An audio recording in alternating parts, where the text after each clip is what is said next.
पर चारों ओर खुशबू फैली हुई है धूप की। धूप जला करके यहाँ रखी गई है।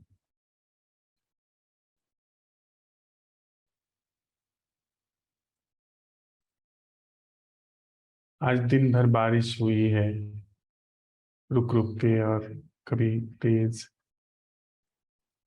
पर अभी बहुत मंद मंद सिर्फ हवा चल रही है। पहाड़ों पे कुछ बर्फ दिखाई पड़ रही है। अक्सर जब बारिश होती है तो थोड़ी बर्फ आ जाती है पहाड़ पर। और अरबी के पत्तों में अभी भी कुछ बूंदें अटकी हुई हैं।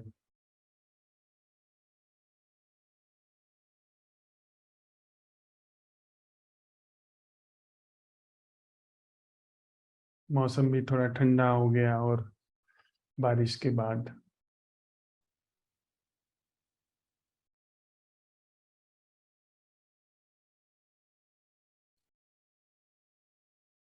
पंछी लगभग अपने घर लौट चुके हैं। बस केवल एक चिड़िया की रह रह करके आवाज आती है।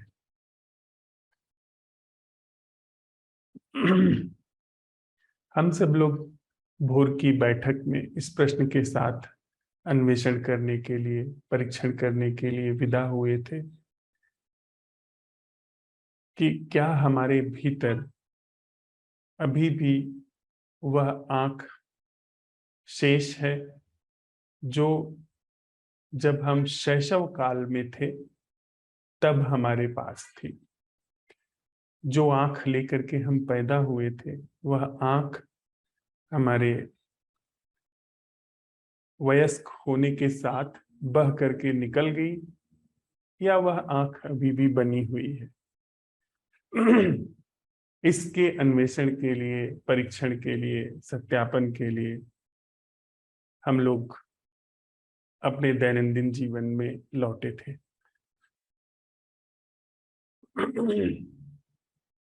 और साथ ही साथ एक और कहानी भी हम लोगों ने सुबह साझा की थी, जो एक राजकुमार की थी जिसे निर्वासित कर दिया गया था उसके पिता के द्वारा। फिर पिता के बुढ़ापे में उसे जब याद आया तो उसने खोजबीन करवाई। पाया कि वह भिक्षाटन करके किसी तरह से अपना जीवन यापन कर रहा है। और जैसे ही मंत्रियों ने, उसके दूतों ने राजा के उसको कहा कि आप युवराज हैं, क्षण भर में उसका भिक्षा पात्र गिर गया। और वह जैसे युवराज होता है उस तरीके से वह तन करके खड़ा हो गया।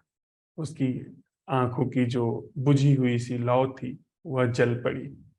क्षण भर में ही काया पलट हो गया। उसको अपना वह वैभव, वह जो उसका अपना होना था, जैसा वह अपने पैदा होने के साथ ही पाया था, आसपास उसके जो भी जन्मजात था, वह सब एक पल में याद आ गया। सारा भिखमंगापन मिट गया। यदि वह नजर खो गई है, वह नजर समाप्त ही हो गई है, तो फिर इसमें तो कोई सुधार की गुंजाइश नहीं है। जो हमारी रंगी पुती हुई नजर है, इस रंगी पुती हुई नजर को कैसे भी हम उल्टे पलटे, लेकिन कोई गुंजाइश नहीं। लेकिन अगर वह नजर है, सिर्फ उसके ऊपर चश्मा चढ़ा है, तो नग्न आंखों से देखना बस पल भर की बात है। एक क्षण में हम उस नजर को उपलब्ध हो सकते हैं, जैसे वह एक क्षण में राजकुमार भिखारी से वापस राजकुमार हो गया। वस्तुतः वह राजकुमार था ही। उसने जो परिस्थिति वश भिखमंगापन अपने ऊपर ओढ़ लिया था, या उसके ऊपर भिखमंगापन लद गया था, वह छट करके अलग हो गया। वह गिर गया। अगर हमारे पास वह आंख अभी भी है, वह आंख होना हमारा स्वभाव है, तो उसके ऊपर जितने भी चश्मे चढ़े हैं वो एक साथ उतारे जा सकते हैं, चाहे वे जितने भी रंग के हों, जितने भी ढंग के हों, लाल, काले, पीले, हरे, नीले, चाहे जिस रंग का चश्मा हो, उतारा जा सकता है। और नग्न आंखों से कैसे जीवन दिखता है, यह प्रकृति, यह नजारे दिखते हैं, वह देखा जा सकता है। लेकिन अगर आंखें चश्मा हो गई हो तो फिर कोई उपाय नहीं। चश्मों के अपने रंग होते हैं। चश्मा काला है तो काला दिखेगा, काले चश्मे को आप बदल करके नीला कर देंगे तो नीला दिखेगा। लेकिन कोई भी चश्मे का ग्लास, चश्मे का जो शीशा है, वह आंख नहीं हो सकता है। अगर ऐसा है कि हमारी पूरी तरीके से आंख चली गई है, तब तो फिर कोई उपाय ही न रहा, फिर कुछ नहीं किया जा सकता है एक अर्थों में। और दूसरे अर्थों में चश्मे पर भी कुछ नहीं किया जा सकता है। अर्थात हम अपनी आरोपित जो दृष्टि है, जो देखने की, जीवन को समझने की जो हमारी ओढ़ी हुई दृष्टि है, उसमें हेर फेर करके नजर को नहीं पा सकते हैं। ये सोचे कि हम ऐसे नहीं ऐसे देखेंगे, वैसे नहीं वैसे देखेंगे, और ऐसे देख करके हम मूल नजर को उपलब्ध हो जाएंगे, वह कदापि संभव नहीं। वह ग्लास में ही हेर फेर करना होगा, जो कि हमने अब तक अपने जीवन में बहुत कुछ कर लिया है। हमने यह सब साध करके देख लिया है कि जिंदगी को ऐसे देखो, जिंदगी को वैसे देखो। कोई समस्या है तो उसके समाधान को ऐसे करो, वैसे करो। हमारे आसपास के लोग हमको सिखाते रहे, हमारे अपने भी भीतर से आने वाले सुझाव, हमारी तथाकथित समझ वह भी आती रही, लेकिन उससे कोई समाधान नहीं हुआ। उससे बस वही जो ग्लास है वो उलट पलट करके, घुल मिल करके, एक रंग दूसरे रंग से मिल करके फिर वैसा ही ग्लास बना हुआ है। तो ग्लास के साथ हम कुछ नहीं कर सकते हैं, और अगर वह नजर खत्म हो गई है तो भी कुछ नहीं किया जा सकता है। तो आज भोर की बैठक में हम लोग अपने साथ इस अन्वेषण के लिए गए थे कि क्या वह नजर पूरी तरीके से समाप्त हो गई है या वह बची हुई है। अगर बची हुई है तो फिर उस पर हम लोग चर्चा करते हैं, और अगर समाप्त हो गई है तो फिर उस पर फिर आगे की बात देखते हैं कि कैसे क्या हमारे अवलोकन में, हमारे संवाद में उघड़ करके आता है।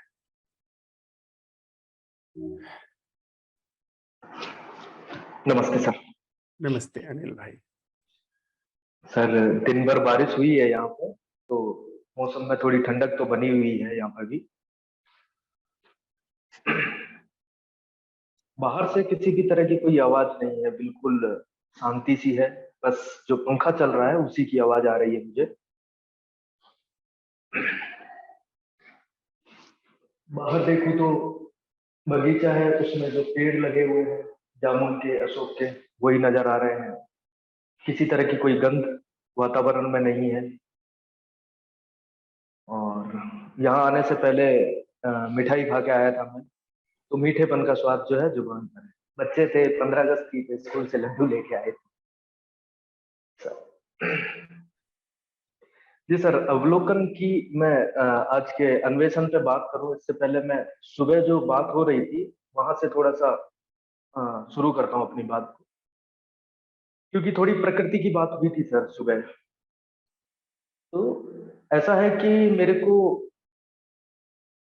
ऐसा पाता हूं मैं खुद को कि प्रकृति से मेरे को कोई विशेष प्रेम नहीं है, घृणा नहीं है, लेकिन प्रेम भी नहीं है, कुछ न्यूट्रल सा पाता हूं मैं। ऐसा नहीं है कि मैं कुछ पेड़ों को देखता हूं तो आनंदित हो जाता हूँ। ठीक है, कुछ अलग हटके देख लेता हूँ, जैसे कभी कुछ बड़ा पहाड़ देख लिया या अचानक समुद्र देख लिया, तो कुछ समय के लिए शांति होती है मेरे को, लेकिन मेरे को ऐसा उनसे कोई विशेष प्यार नहीं है। और अगर इसी को थोड़ा सा और देखें तो उल्टा मेरे दिमाग में तो प्रकृति को लेके कुछ एक इमेज ऐसी भी बनी हुई थी कि प्रकृति जो है वो बाधा है, बंधन जो क्रिएट किए जा रहे हैं, ये सब प्रकृति की वजह से है। और थोड़ा मतलब बुरी सी ही इमेज बनी हुई थी उसकी। लेकिन सुबह आपने एक बात कही थी कि प्रकृति का स्वभाव है निर्दोषिता। तो मुझे नहीं लगता कि मैं आपसे कोई वैचारिक रूप से सहमत हुआ था, लेकिन ये बात पता नहीं कैसे सीधी मेरे दिमाग में अंदर घुसी चली गई, सीधी चली गई। और उसके बाद से मैं पा रहा हूँ कि पता नहीं मेरी दृष्टि में निर्दोषिता आई है, या शायद मैं कुछ प्रक्षेपित कर रहा हूँ कुछ ऐसा। लेकिन अचानक मैं एक ऐसा एक भरा हुआ सा फील कर रहा हूँ अंदर से कि हाँ कुछ कैसे कहेंगे। तो यही वो समय होता है जब मैं अंदर से भरा हुआ फील करता हूँ। तो उस समय मैं, जैसे आपसे मेरे को अगर ये बात पता चल रही है तो आपको थैंक यू कहना है, या कुछ जो सराउंडिंग है जिनको सहयोग कह रहे हैं उनके प्रति आभार व्यक्त करना है। तो ये उस वक्त हो जाता है तो हो जाता है तुरंत। लेकिन अगर नहीं है, उस वक्त मौका नहीं है मेरे पास, तो उसके बाद अगर मैं आभार प्रकट करूंगा तो वो मेरे को ऐसा लगता है कि जैसे मैं, मुझे ही ऐसा लगता है कि मैं साथ सजावट सी कुछ कर रहा हूं। वो नेचुरल वे में जिस भाव में बैठा था वो एज इट इज मैं सामने नहीं कह पाता हूँ।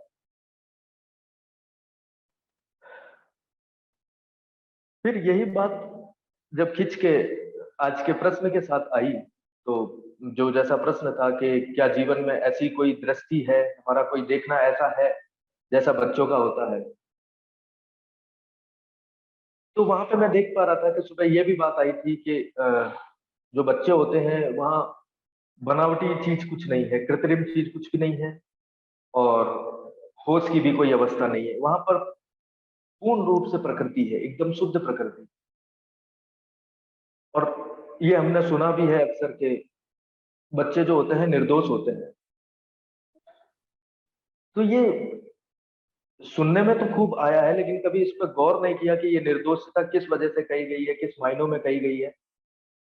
तो आज मैं रुका था इस चीज के साथ कि क्यों ऐसा कहा जाता है कि बच्चों की जो दृष्टि होती है या बच्चे जो होते हैं वो निर्दोष होते हैं, और हम में ऐसा क्या होता है कि हम दोषपूर्ण हो जाते हैं। तो फिर मेरे को ऐसा मैं खुद से ही देख पा रहा था कि दोष मतलब जैसी कोई चीज है उसको एज इट इज ना देख के कुछ अपना मिला देना, शायद इसे दोष कहा गया है। और जब बच्चा ये नहीं कर पा रहा है तो उसे निर्दोषिता कहा जा रहा है। अब जब मैं अपने अंदर ये देखता हूँ कि मैं किसी चीज को, जो भी मेरे पांचों ज्ञानेंद्रियों पे जो भी कुछ चीज हो रही है, जो मेरे से संपर्क में हो, जो मेरे संपर्क में आ रही है, वहां पे मैं उसमें कुछ ना कुछ मिलाता ही मिलाता हूँ। अब अगर इसको और पीछे जाके कहें तो मैं बस इतना देख, पहले तो बस इतना था कि मैं ये समझता था कि जैसे मैं किसी चीज को देख रहा हूँ और देख के मैं उसे पहचान जा रहा हूँ, तो इसे ही देखना कहते हैं। धीरे धीरे समझ में आता है कि जब आप उसे पहचान रहे हो तो कहीं ना कहीं फिर दृष्टि जो है वो दोषपूर्ण होती चली जा रही है। यहाँ तक समझ में आए। अब इसके बाद एक स्टेप पीछे जरूर हट के मैं ये कह सकता हूँ कि हाँ इतना जरूर है, मैं किसी चीज को देखता हूँ, उसका नाम प्रकट होके आता है, उसके बारे में और भी विचार आते हैं, वो सारे के सारे एक साथ देखे जा रहे हैं। बाकी पूर्ण रूप से निर्दोष दृष्टि के साथ देखना, इसका अभी कुछ मेरे को आइडिया नहीं। जी सर। अनिल भाई,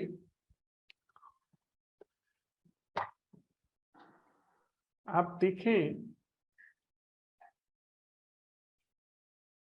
कुछ नया आपको हमको उघड़ करके नहीं आया है। वस्तुतः वह चीज वहां ही थी। बिल्कुल आप प्रभावित नहीं है, सम्मोहित नहीं है प्रकृति के प्रति।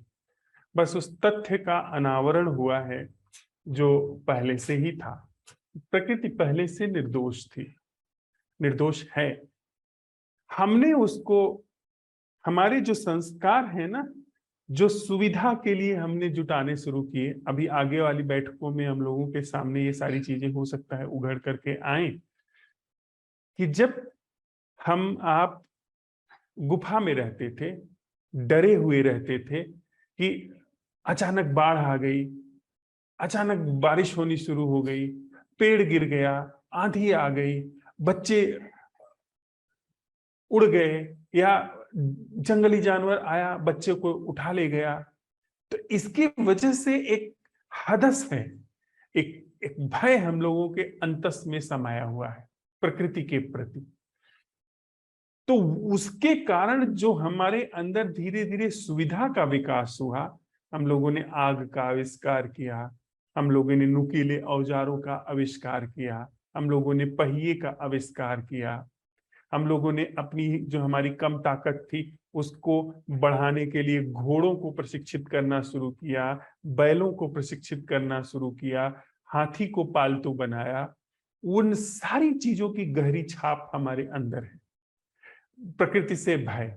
पर वस्तुतः प्रकृति कोई उसका वो निर्दोष रूप से उसका स्वभाव है वैसे ही चलना, बस वो हमारे जीवन के थोड़ा सा प्रतिकूल इसलिए पड़ जाती है कि उसकी अपनी जीवन धारा है, उसका अपना ढंग है। जैसे एक बाघ है, बाघ को जब भूख लगेगी तो उसका ढंग है कि वो भोजन तलाश करेगा, जो उसको भोजन मिलेगा ले जाएगा। और बाघ का अगर पेट भरा है तो उसके ऊपर आकर के खरगोश कूदता रहता है, उसको फर्क नहीं पड़ता, वो उसका स्वभाव है। यही नियम है कि ऊपर से जिस आप कोई चीज छोड़ते हैं तो गुरुत्वाकर्षण की शक्ति है वो खींच लेती है, वह एक नियम के आधार पर काम करती है, उसका कोई वैर नहीं है हमसे। बस हम उस नियम को समझ लेते हैं, वह हमारा सहयोग करना शुरू कर देती है। हम आप उस उदाहरण को तो जानते ही हैं कि ये जो बत्ती है, इलेक्ट्रिसिटी, पहले हम इससे डरते थे, उसका नियम हमने समझ लिया, आज वो हमको उजाला किए हुए है रात में भी। तो बस उसको हमने समझा कि वो कैसे काम करती है, वो हमारे अनुकूल हो गई। लेकिन वह जो छाप है अंदर, वो अधिकांश हम सब लोगों के अंदर काम करती है कि हम बड़े भयभीत से रहते हैं प्रकृति से, जबकि वो वस्तुतः जीवन के संदर्भ में वो बिल्कुल हानिकारक नहीं है। और जहां तक सुविधाओं का जगत है उसमें हम उन्नत हो चुके हैं, उसमें हमने उसको अपने अनुकूल बना लिया है। वस्तुतः जीवन के संदर्भ में एक फूल है, बादल है, बारिश हो रही है, वो तो उत्सव जैसा है हमारे हमारे साथ। वो तो हमारे साथ एक सृजनात्मक सौंदर्य विकसित कर हो रहा है, वहां पर घट रहा है वहां पर। उसमें तो हमको एक गहरा आनंद मिलता है यदि हम उसके साथ, उसकी निर्दोषिता के साथ, उसकी सहजता के साथ हो ले। और दूसरी बात अनिल भाई आती है अवलोकन के संदर्भ में। बच्चा कैसे देखता है? बच्चा बिना नाम दिए देखता है। बच्चा जब चिड़िया को देखता है जो मुडेर पर बैठी हुई है, वह अपने पालने में लेटा है और चिड़िया को देख रहा है, तो चिड़िया नाम के बिना देख रहा है। उसकी वो चहचहाहट जो सुन रहा है, वो बिना चहचहाहट शब्द के सुन रहा है, बस वो सुन रहा है, वो देख रहा है। साथ ही साथ वो बिना किसी देखने वाले सेंस के देख रहा है, यानी वहां दिखना घटित हो रहा है। पर हम कैसे देखते हैं? मैं देख रहा हूं। हमारे अंदर वो सेंस ऑफ मी बिल्कुल ही मजबूत हो गया है, जो कि बच्चे के अंदर नहीं। हमारे अंदर वो धीरे धीरे विकसित होकर के खूंटे की तरह बैठ गया है। हम देखते हैं, नाम दे करके देखते हैं, बिना नाम के तो हम देख ही नहीं पाते थे। अभी थोड़ा प्रयोग जब वो होने शुरू हुए तब यह बात प्रकाश में आई। इसके पहले तो बिना नाम के कैसे देखा जा सकता था? यही सब बातें हमारे संवादों में आई हैं। और नाम तो बहुत गहरी चीज है, बिना नाम के देखना। बिना प्रतिक्रिया के कैसे देखा जाए? हम तो किसी चीज को देखने के साथ ही उसे सुंदर, असुंदर, अपना, पराया, अच्छा, बुरा, इस विशेषणों के साथ देखते थे। लेकिन अब देखिए, धीरे धीरे प्रयोग करते हुए हम उस तल पर आए हैं ना, जहां पर यही इसी आंख में, यही इसी जगह पर वह दर्शन संभव है जो बच्चे का है। बिना प्रतिक्रिया के देखना, बिना नाम के देखना, बिना सेंस ऑफ मी के देखना। जब हम सवाल उठाते हैं ना कि वह देखना क्या है जो मैं नहीं कर रहा हूं, वो बच्चे का देखना है।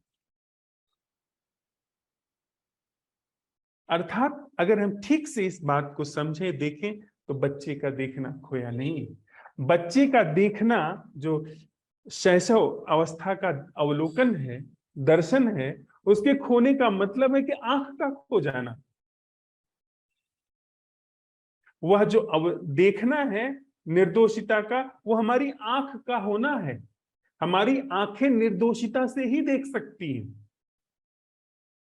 हाँ, उसके ऊपर विचारों की परत जमा हो गई है, उसके ऊपर चश्मे जमा हो गए हैं हमारे ख्यालों के, धारणाओं के।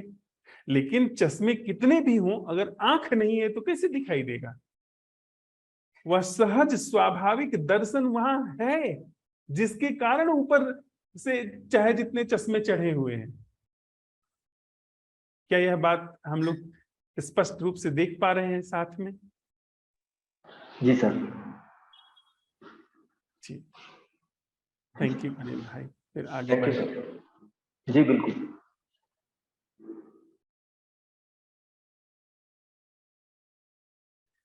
आशीष जी, आप भोर की बैठक में शायद उपस्थित नहीं थे, तो कुछ आप अगर प्रश्न करना चाहें या अपनी बात रखना चाहें। नमस्कार सर जी। नमस्कार। सर, जैसे कि हमको पुनर्जन्म को लेकर प्रश्न था सर, कि क्या पुनर्जन्म होता है? भाई, पुनर्जन्म पर बात करने से पहले अभी थोड़ा हम लोग इस तथ्य का परीक्षण कर रहे हैं कि यह जो जिया जा रहा है, यह जन्म, जी सर। यह क्या है, इसको भली भांति समझ ले, तो इसके बाद फिर पुनर्जन्म पर हम आएंगे। ये पूरी हम लोगों ने जो ध्यानशाला रखी हुई है, यह पहले अभी और इसी समय जो हमारा जीवन चल रहा है उसके परीक्षण की चल रही है। उसके पश्चात फिर हम धीरे धीरे मृत्यु पर भी आएंगे और पुनर्जन्म पर भी आएंगे। हम लोग धीरे धीरे चल रहे हैं।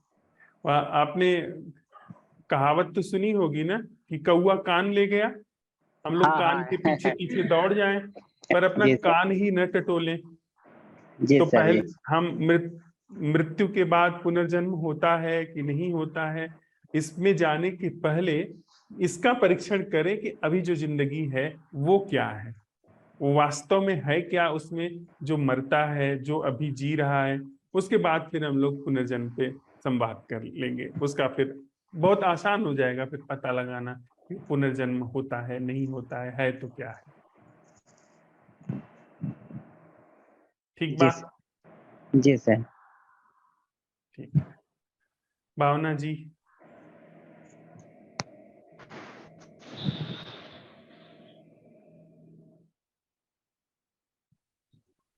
प्रणाम भैया। प्रणाम। सभी को प्रणाम।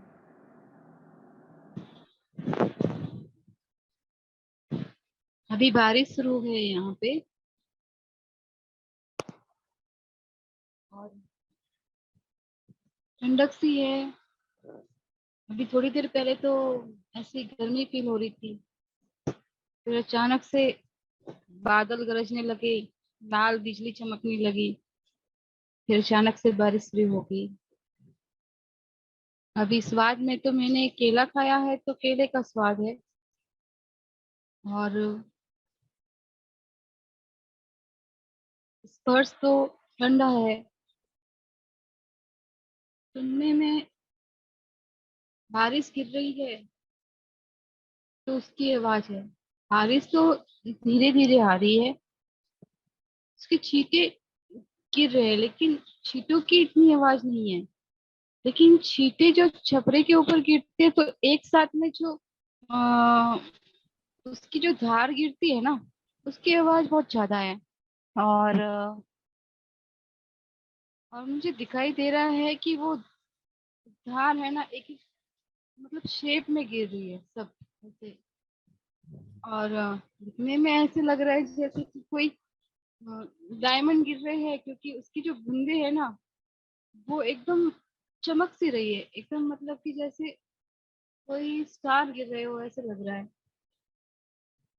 जब इसको मैं देख रही थी ना, मतलब बिना देखने वाले के देखना क्या है, तो कोई मतलब कोई नाम नहीं था वहाँ पे कि कोई स्टार है या कोई भी XYZ है। बस सिर्फ उसको देख ही रही थी।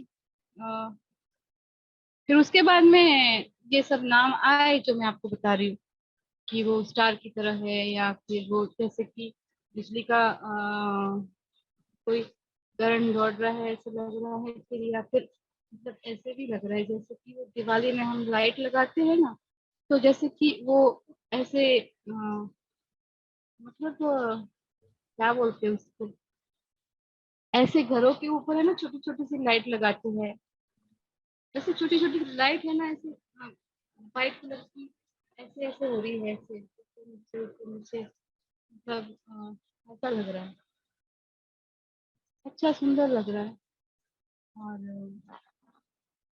पूरे दिन में ये प्रश्न के साथ में तो उतनी नहीं थी, व्यस्त थी, लेकिन जब स्कूल में मैं थी तो वो छोटे बच्चे जब डांस कर रहे थे तो सिर्फ उनको ऐसे देखना बहुत अच्छा लग रहा था, क्योंकि उनको देख के ऐसे लग रहा था कि जैसे कि नए स्टेज के ऊपर डांस कर रही हूँ। और बहुत अच्छा लग रहा था, ऐसे देशभक्ति के गाने चल रहे थे, अंदर से भी मतलब खुशी फील हो रही थी, गाने सुन के भी और वो डांस देख के भी, और तिरंगा लहरा रहा था तो उसको देख के भी सारे बच्चे परेड कर रहे थे, सारे छोटे छोटे बच्चे जो प्रतिभा दिखा रहे थे, तो मतलब वो बहुत हैप्पीनेस लग रही थी। फिर बीच में कुछ कुछ ऐसे जो मेरा मन मतलब इस तरह का बना हुआ है ना, मतलब जैसे शिकायतों से भरा है, तो बीच बीच में ऐसे कोई स्मृति आती थी तो फिर से मतलब कि कोई बात याद आती थी तो ऐसे शिकायत तो सी हो जाती थी, जैसे अंदर गुस्सा सा क्रिएट होता था, फिर थोड़ा सा ऐसे भय लगने लग जाता था, मतलब इस तरह से हो रहा था आज पूरे दिन में ऐसे बोल। बस और फिर देखना हो रहा था, और तो वो जो प्रश्न है ना कि जो भी कुछ मतलब देखने वाला है, तो क्या ऐसा कोई देखने वाला है हमारे जीवन में जो छोटे बच्चे की तरह है, तो ये छोटे बच्चे की तरह है कि नहीं है मुझे कुछ पता नहीं है। क्योंकि इसमें मुझे कुछ पता नहीं चल रहा है कि ये देखना जो है वो छोटे बच्चे की तरह ही है, पर स्मृति तो आ रही है, इसमें भय तो आ रहा है, और शिकायत भी हो रही है, तो छोटे बच्चे की तरह तो देखना कहाँ है, क्योंकि छोटे बच्चे के अंदर तो ये कोई इस तरह के बिल्कुल भी विचार कुछ होते ही नहीं है, उनको तो ना अच्छा पता चलता है ना बुरा पता चलता है, उनको तो कुछ नहीं, सिर्फ छोटे बच्चे बच्चे सिर्फ देखते ही रहते हैं। मैंने छोटे बच्चे को देखा है, और वो है ना अपने माँ को स्पर्श से पहचानते हैं, बस सिर्फ माँ को ही पहचानते हैं वो, एकदम जो छोटा बच्चा होता है वो, फिर धीरे धीरे फिर वो कलर से जानता है कि भावना जी, जी देखने से आशय है सिर्फ देखने से, क्या देख रहे हैं हम वह महत्वपूर्ण नहीं है। बच्चा जब देखता है तो डिस्क्रिप्शन में नहीं जाता, व्याख्या में नहीं जाता,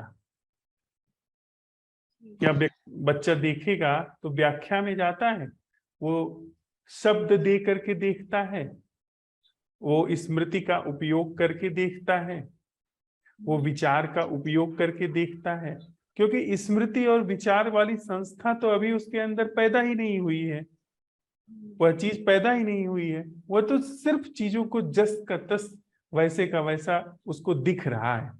वहां कहे देखना भी नहीं ठीक होगा, वहां दिखना घटित हो रहा है। और दूसरी बात, बच्चा जब देखता है तो क्या वह मैं देख रहा हूं इस भाव के साथ देखता है, या वहां पर सिर्फ दिखना घटित होता है? हमको वह स्मृति याद है जब हमने देखना शुरू किया था, जब हमारे अंदर मैं विकसित हुआ था। 2 साल 3 साल के पहले की हमको कोई याददाश्त नहीं है। 2 साल 3 साल के बाद जब धीरे धीरे हमारे अंदर मैं विकसित होना शुरू हुआ, तब हमारे याददाश्त हमारे अंदर विकसित होना शुरू हुई है। और जब हमारे याददाश्त विकसित होना शुरू हुई है, जब सोच विचार चलने विकसित होने शुरू हुए हैं, तब हमारा मैं भी विकसित होना शुरू हुआ है।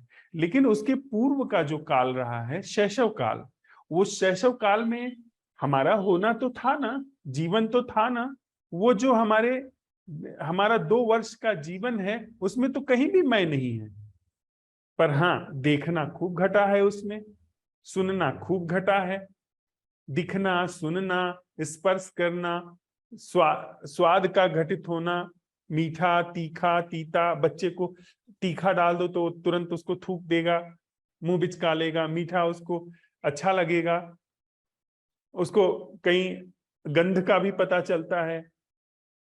लेकिन विचार नहीं, सोच विचार नहीं विकसित हुए हैं। तो उस तरह से जैसे बच्चा देखता है बिना सोच विचार के, और हमारे अंदर क्या वह दर्शन है, वह दर्शन की क्षमता है, उसका हमने आज अन्वेषण करना चाहा है।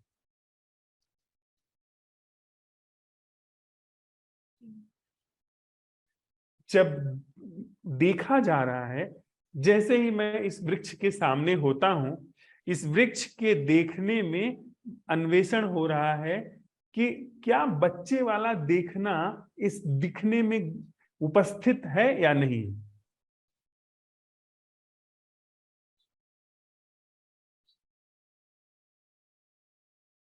जी, साथ साथ में ये प्रश्न उठा रही हूँ, तो बाहर दिख रहा है देखने में, वो मतलब बच्चे की क्या तरह क्या प्रश्न उठा रही हो भावना, जरा मुझे हम लोगों को साझा करो। बाहर जो घटित ये जो घटित हो रहा है वो बच्चे की तरह देखना है या नहीं, बाहर जो भी कुछ दिख रहा है वो बच्चे की तरह दिखने का मतलब क्या है? बच्चे की तरह मतलब कि अ, मतलब वहां पे कोई स्मृति नहीं है, सिर्फ दिखना हो रहा है। क्या जो भी घट रहा है उसको दिखना हो रहा है सिर्फ। हाँ, तो यह कुछ बात पकड़ में आ रही, ऐसा कोई दिखना है? ये तो पता कैसे चलेगा कि दिखना है कि नहीं है, क्योंकि वहां पे तो कोई स्मृति नहीं है, तो पता कैसा चलेगा कि दिखना है कि नहीं है। कुछ विचार तो नहीं है, सिर्फ देख रही हूँ बस। वहां पे किसी तरह का कोई विचार नहीं है, तो सामने जो भी चल है, जो मतलब तो दृश्य जो भी बना हुआ है वो सिर्फ दिख रहा है। वहां पे कोई कुछ किसी तरह का कोई शब्द या कोई भी किसी तरह की कोई स्मृति नहीं आ रही है उस दृश्य के प्रति। तो इसका मतलब दिखना है अभी भी बच्चे का।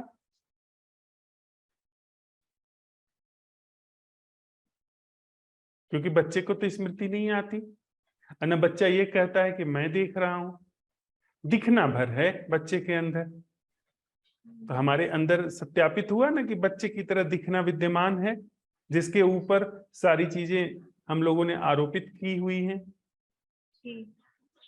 तो ठीक इसी दिखने की तरह जो यह दिखना है, इसी इसी आंख से सारी चीजें क्यों नहीं देखी जा सकती? भीतर जो चिंता है, भय है, लगातार विचारों का चलना है, वो क्यों नहीं देखा जा सकता है? या भय के दिखने में कुछ अलग चीज काम करती है। जिस तरह से निर्दोषिता से वृक्ष का दिखना घट सकता है बच्चे की तरह, उसी तरीके से जो भीतर विचार चल रहे हैं उनका भी दिखना क्यों नहीं घटित हो सकता है? बिना भीतर चल रहे भाव को भय कहे, बिना भीतर चल रहे विचार को विचार कहे।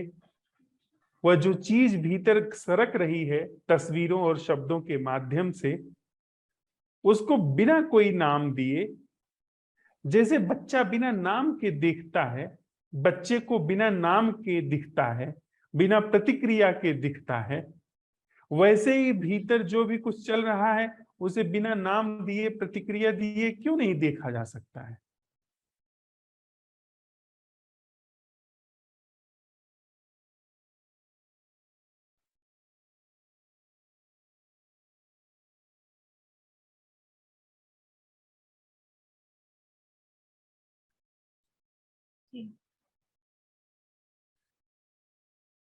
भावना, अगर इन चीजों पर काम करोगी तो चीजें स्पष्ट होती चली जाएंगी।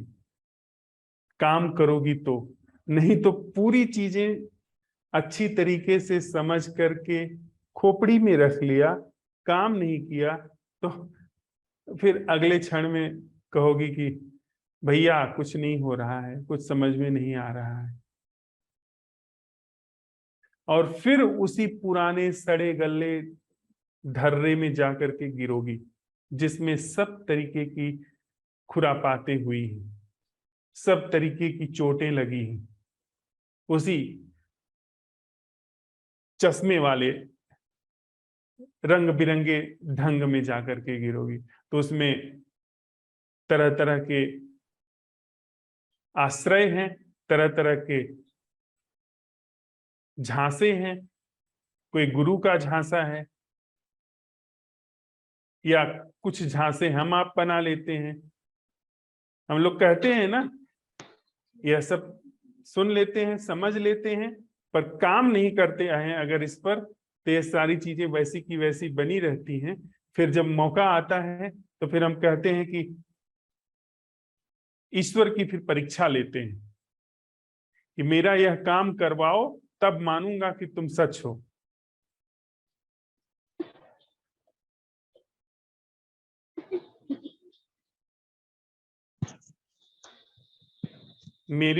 मुझे इस परीक्षा में पास करवाओ तब मैं मानूंगा कि ईश्वर सच है। क्यों? फिर इतना कुछ समझ लिया, या सारी चीज समझ ली, सारी समस्या समझ ली कि हम सारी समस्या हम खुद हैं, हमारी रंगी हुई आंख है, हमारी आंख पर पड़े हुए पर्दे हैं। फिर पलट करके हम आते हैं कि दुख नहीं खत्म हो रहा है, पर्दे उतारना नहीं चाहते हैं हम। सही कह रहे हैं, क्योंकि वहां पे काम नहीं होता है, इसके लिए फिर वही झगड़ा शुरू हो जाता है। जब काम होता है तो फिर ये सब चीजें नहीं होती है। तो भावना, अभी और यहीं अगर उस पूरी क्रियाकलाप को अच्छी तरह समझ लिया है कि वह काम नहीं करता, और अगर वह काम भी कर देता है तो दूर तक नहीं जाता। चीजें जो मिल जाती हैं उनके मिलते ही आगे की चीजें मांगनी शुरू हो जाती हैं, और जो चीजें नहीं मिलती हैं उनकी मांग बनी रहती है। भिखारी तो हम बने के बने ही रहते हैं।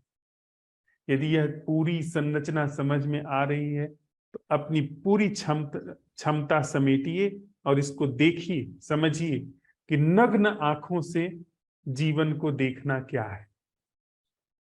वह जो स्वाभाविक दर्शन है हमारा, जिसको लेकर के हर व्यक्ति पैदा होता है और जो मिट नहीं सकता, जो हमारे जीवन से छट नहीं सकता, उस आंख से देखना क्या है, उस कान से सुनना क्या है, उस निर्दोषिता से जीना क्या है।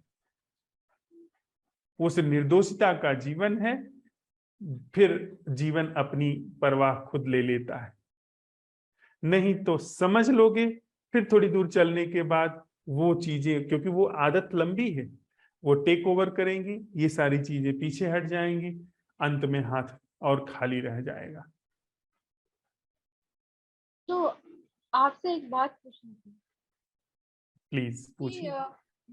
मतलब कि हमें इस इसका जो इसके अवेयरनेस जो है हमें देखने मतलब ऐसे ही देखते ही रहना है, जो भी दृश्य सामने आता है उसको निर्दोष भाव से बस देखना है ना, मतलब उसको देखना है और देखने में ही उसके झूठ का गिरना है। जी बस यहाँ पे अवेयरनेस हमारी बनी मतलब रहनी चाहिए कि वो बस उसको निर्दोष चाहिए भाव से नहीं भावना, अभी जब यह बात कह रही हो तो क्या अपने प्रति जागी हो? जी, तो अभी तो कोई विचार नहीं है ना अंदर, मतलब दिख नहीं रहा कोई तरह का, तो विचार मात्र नहीं, उपस्थित होना। हाँ तो देख रही हूँ। अर्थात वह उपस्थिति जो मैं नहीं कर रही हूं।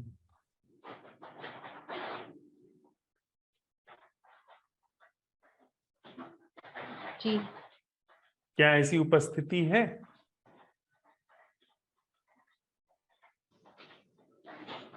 वो पता कैसे चलेगा कि ऐसी उपस्थिति है कि नहीं है वहां पे, तो सिर्फ देखना ही हो रहा है, तो कैसे पता चलेगा कि उपस्थिति, फिर इस मतलब मैं आपको इसका आंसर कैसे दे पाऊंगी कि उपस्थिति है कि नहीं है, क्योंकि वहां पे तो सिर्फ देखना घटित हो रहा है। उपस्थिति, जागरण, होश,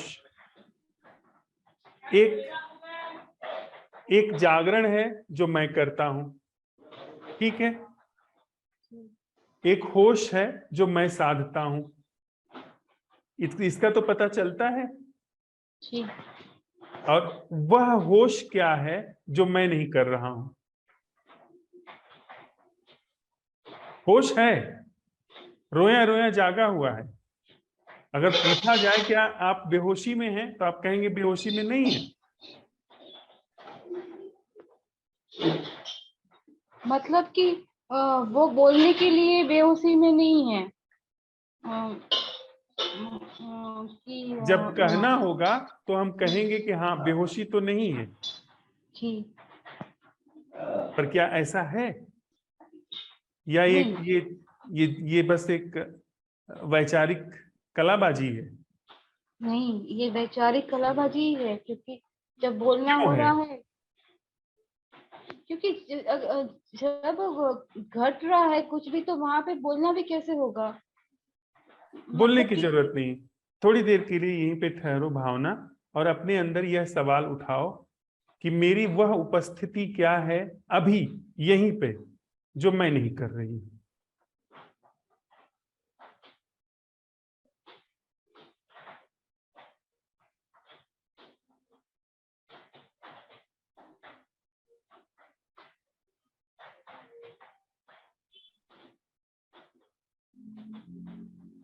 जी उपस्थिति है?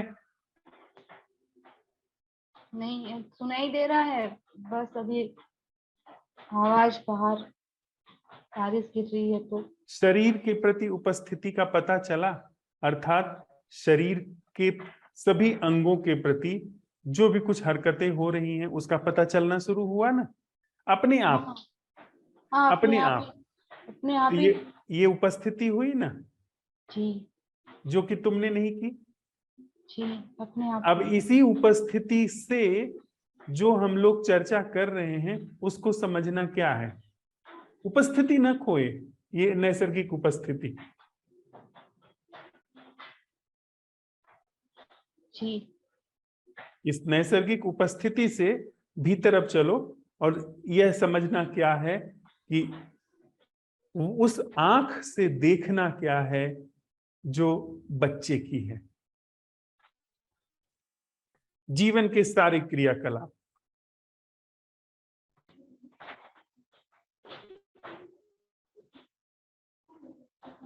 विचार के सारे क्रियाकलाप उपस्थिति से, अभी इसी उस समय की उपस्थिति से भीतर इस समझ को देखो कि वह देखना क्या है जो बच्चे जैसा है।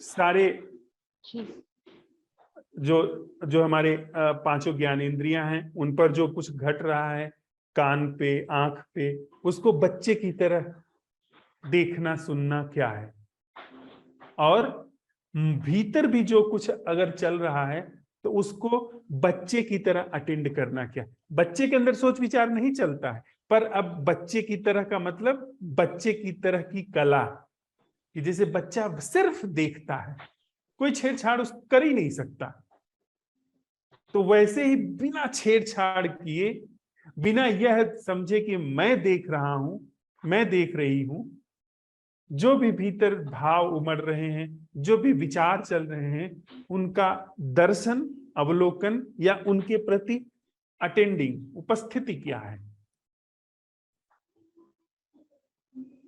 क्या अभी उपस्थिति है जब हम आप चर्चा कर रहे हैं, शारीरिक रूप से, मानसिक रूप से?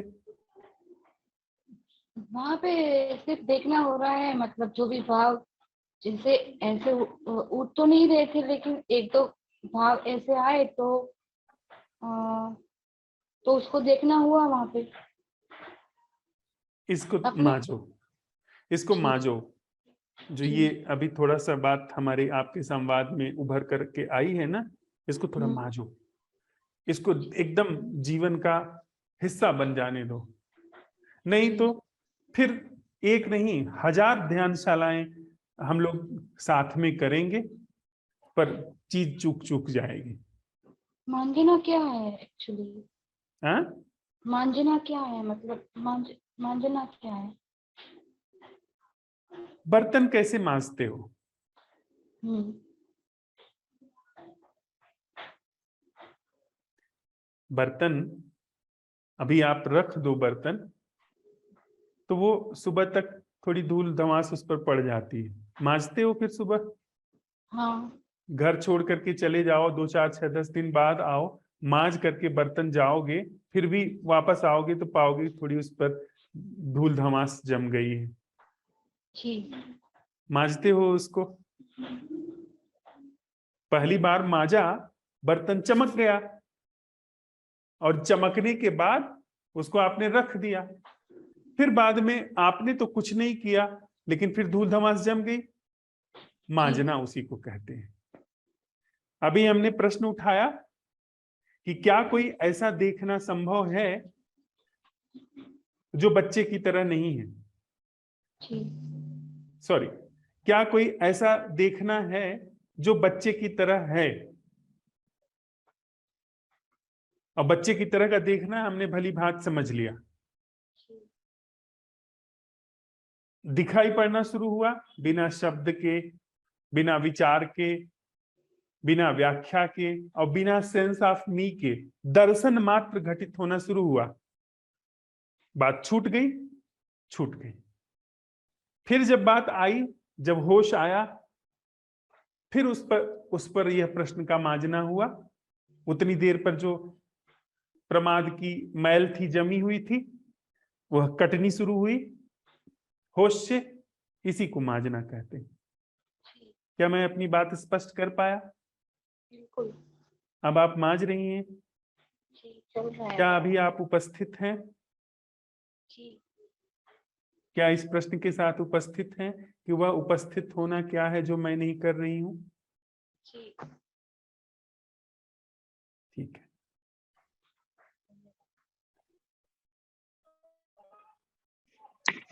नमस्ते सर। नमस्ते दिलीप भाई। सर शाम के समय अब बारिश रुक गई। आज पूरे दिन बारिश आ रही थी और काफी मच्छर भी हो गए हैं। मौसम ठंडा है सर, यहाँ मौसम काफी अच्छा रहता है, ज्यादा गर्मी भी नहीं है। सर आज प्रश्न के साथ रहा मैं दिन भर, कोशिश मैंने पूरी करी। सर जब ये प्रश्न कौंधता है, होता है कौंधता है, तब ऐसा क्षणिक ऐसा फील होता है कि हाँ देखना है बिना विचार के भी। पर सर ये बहुत मोमेंटरी सा होता है। आज मैं समंदर किनारे गया था, तो वहां सर समंदर को देखते हुए नाम तो जैसे लहरें हैं तो लहरों का नाम बहुत मोमेंटरी ऐसा होता है कि वहां दर्शन घटित होता है, पर बुद्धि पता नहीं ऐसे ही काम करती है, उसको बस हाथों हाथ नाम दे देती है, और फिर उससे रिलेटेड जो भी चीजें हैं सर वो बैक ऑफ द माइंड चलती रहती है। फिर वापस थोड़ा सा होश सा आता है, और अ, ये चीज पता चलती है कि नहीं, ये तो मैं कोरी आंख से नहीं देख पा रहा हूँ, तो ये पीछे जो आवरण पड़े हुए हैं काफी, वो चलते रहते हैं। जैसे अभी संवाद में भी सर मैं कोशिश कर रहा था कि सुनते समय बाहर मैं देख रहा हूँ तो बिना देखने वाले के, या फिर जो सिर्फ दर्शन घटित हो रहा है या नहीं, पर बार बार विचार से आते रहते हैं, तो खुद पर हंसी भी आई। सर आवरण, अब ये परतें इतनी गहरी है, ये दिखती है, पर सर वो क्षणिक होश आता है चला जाता है, आता है चला जाता है, बस यही है सर। काफी ऊर्जा लगी आज इस अवलोकन में, पर यह है कि लगातार उस स्थिति में बना रहना मुश्किल होता है। अब लगातार शब्द आते ही वो फिर आवरण आ जाता है उस पर वापस, ऐसा कुछ मिक्स रहा सर। धन्यवाद। दिलीप भाई, असली जो बात है वो हाथ लग गई, मूल बात हाथ में लग गई कि ऐसा दर्शन संभव है जो कि निर्दोष है, निष्कलुष है। क्षण भर को ही सही, पर लग गई हाथ। और ऐसा दर्शन संभव है जो निष्प्रयास है, जिसमें प्रयास की कोई भूमिका नहीं है। वह कीमिया अब हाथ में लग गई। मतलब यह स्पष्ट हो गया कि ऐसा दर्शन संभव है जिसमें कोई भी दोष नहीं, वो कलुष मुक्त है।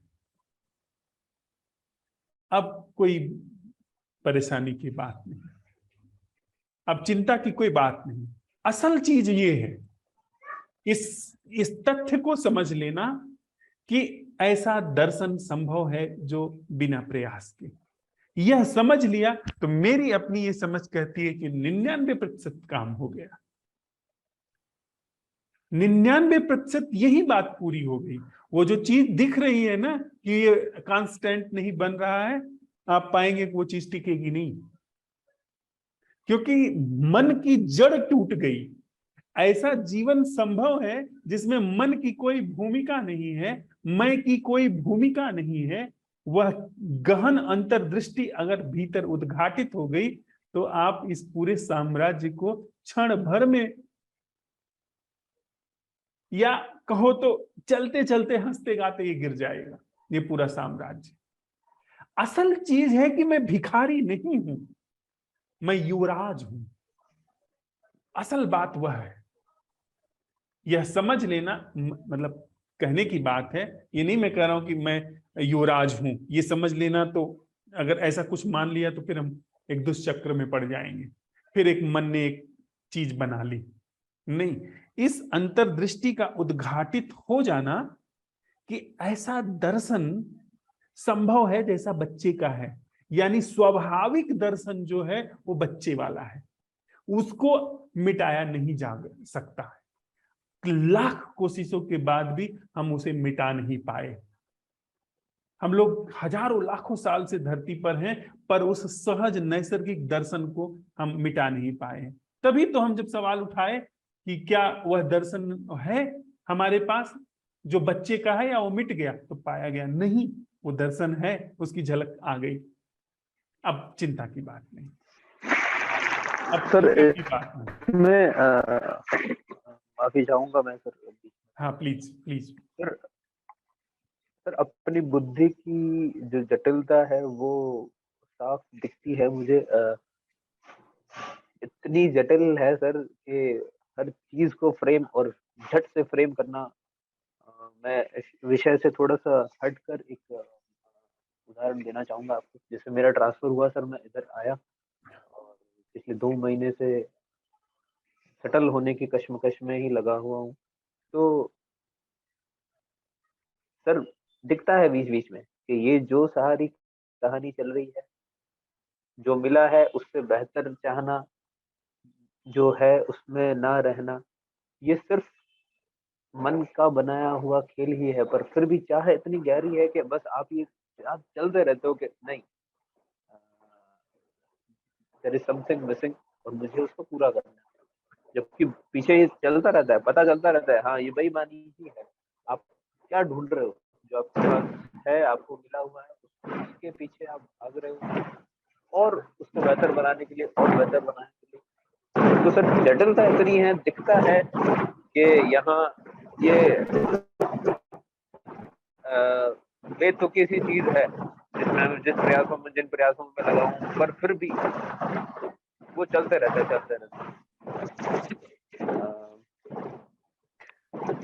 वो सर प्रयास निष्प्रयास में प्रयास इतना ज्यादा हावी होकर आते हैं कि वो फिर उसमें बहना हो जाता है, बहते रहते हैं। ये है सर। अब ये जटिलता इतनी, हालांकि मुझे पर्सनली कोई जल्दबाजी नहीं है कि बस ये क्यों हट है, इतनी जटिलता हटनी चाहिए, मैं ऐसा नहीं है। पर वो दिखती रहती है कि हाँ ये एक कांटा है जो फंसा हुआ है और ये गहरा कांटा है। धन्यवाद। दिलीप भाई, अभी तक जो थी वह हमारी अभी तक इस मोमेंट तक हमारे अंदर यह समझ थी कि जो अव्यवस्था है वो अव्यवस्था में कोई हम लोग सुधार कर सकते हैं, कुछ उसमें रद्दो बदल कर सकते हैं, कुछ उसमें हेर फेर कर सकते हैं। लेकिन अब इस मोमेंट में हमारे पास ऐसी अंतर्दृष्टि है जो ये कहती है कि वह उसका होना निष्प्रयास है, ऐसा जीवन जो निष्प्रयास है। तो इस सारी जो समझ अब तक थी, जो कि इस व्यवस्था में, आरोपित व्यवस्था में, इसमें सुधार करने की थी, रद्दो बदल करने की थी, क्या अब इस पर क्या प्रभाव पड़ रहा है?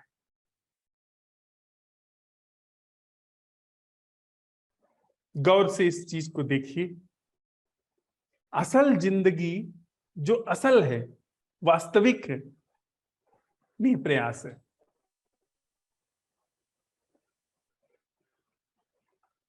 सुविधा वो वाली निप्रयास है और वो हाथ में भी नहीं है।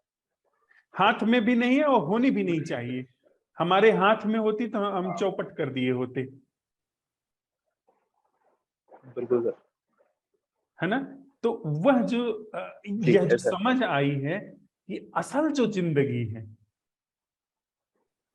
जो असल जीवन का पराग है, वह हमारे हाथ में नहीं है और होना भी नहीं चाहिए था। तो जी हमारा वास्तविक जीवन तो बिल्कुल सेफ एंड सिक्योर है। असल जीवन जो है,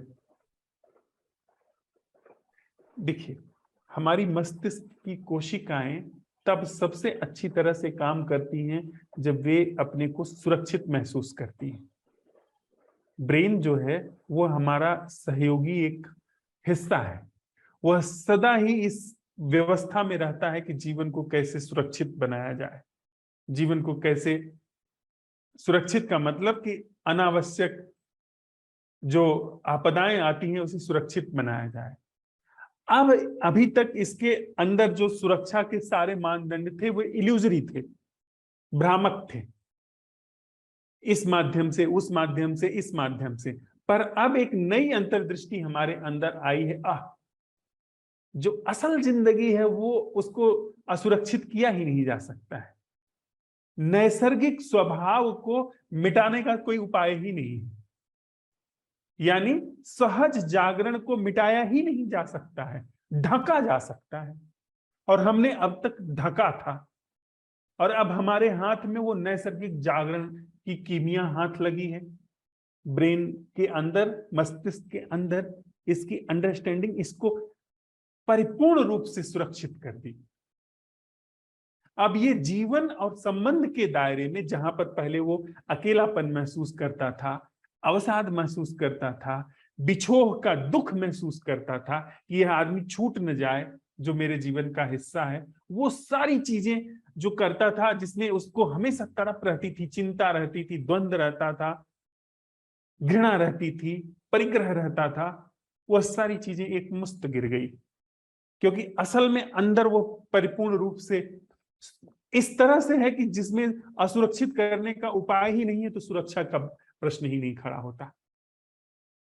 यानी ऐसी नैसर्गिकता संभव है जो कि हम आप नहीं साध सकते हैं, जिसकी महिमा को हम आप नहीं साध सकते हैं। हाँ, हम आप जब थोड़ा सा मिटे, थमे, तो वह नैसर्गिकता प्रकट हुई।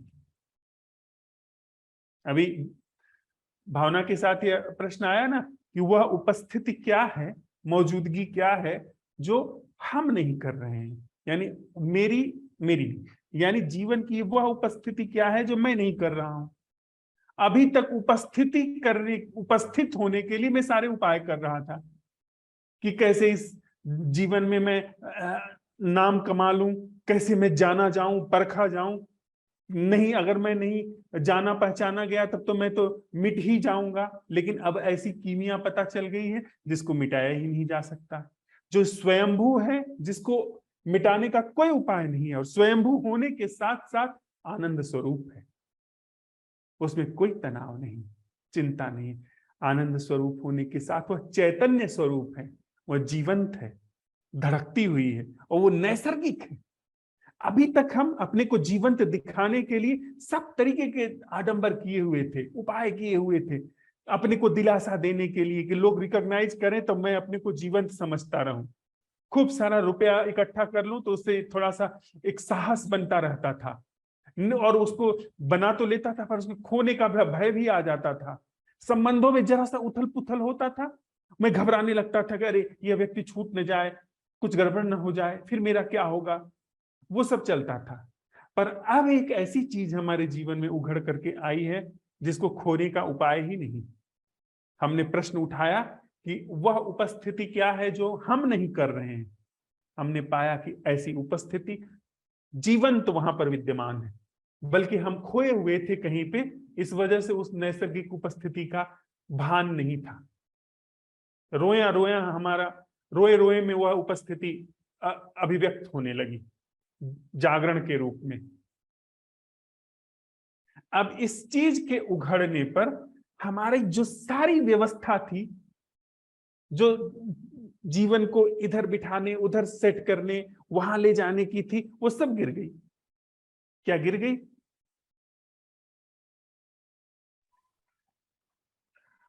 गौर से देखिए दिलीप भाई, जैसे ही हम इस नैसर्गिक उपस्थिति में आते हैं वो सारी चीजें गिर गई।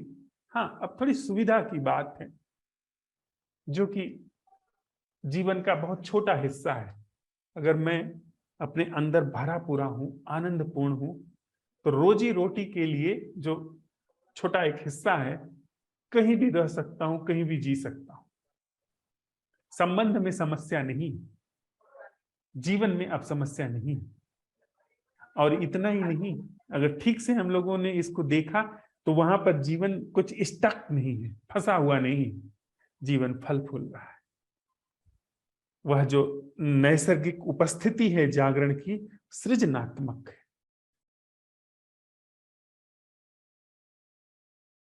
तो हम जिस प्रश्न के साथ हैं कि वह देखना क्या है जो बच्चे की तरह है, और सुबह हमने इस पर बात की थी कि बच्चे की तरह, न कि बच्चे का देखना। हम वापस बच्चे में नहीं लौटना चाहते हैं, लौटना वो अप्रासंगिक है, बेतुका होगा। बच्चे की तरह निर्दोष देखना, जो कि अभी यहीं पर उपस्थित है, वो हमारी प्रकृति के स्वभाव में ही है, इस तन के बनावट में ही नैसर्गिक रूप से निर्दोष देखना है। पर अब जब हम इसका सवाल उठाते हैं, वहां पर जागरण भी होता है, प्रकृति के साथ साथ परमात्मा भी होता है, चैतन्य भी होता है। बच्चे के साथ चैतन्य नहीं। यहां पर प्रकृति निर्दोष है इस प्रश्न के साथ कि जब हम ये सवाल उठा रहे हैं कि वह देखना क्या है जो बच्चे की तरह है और चैतन्य नैसर्गिक जागरण उपस्थित है।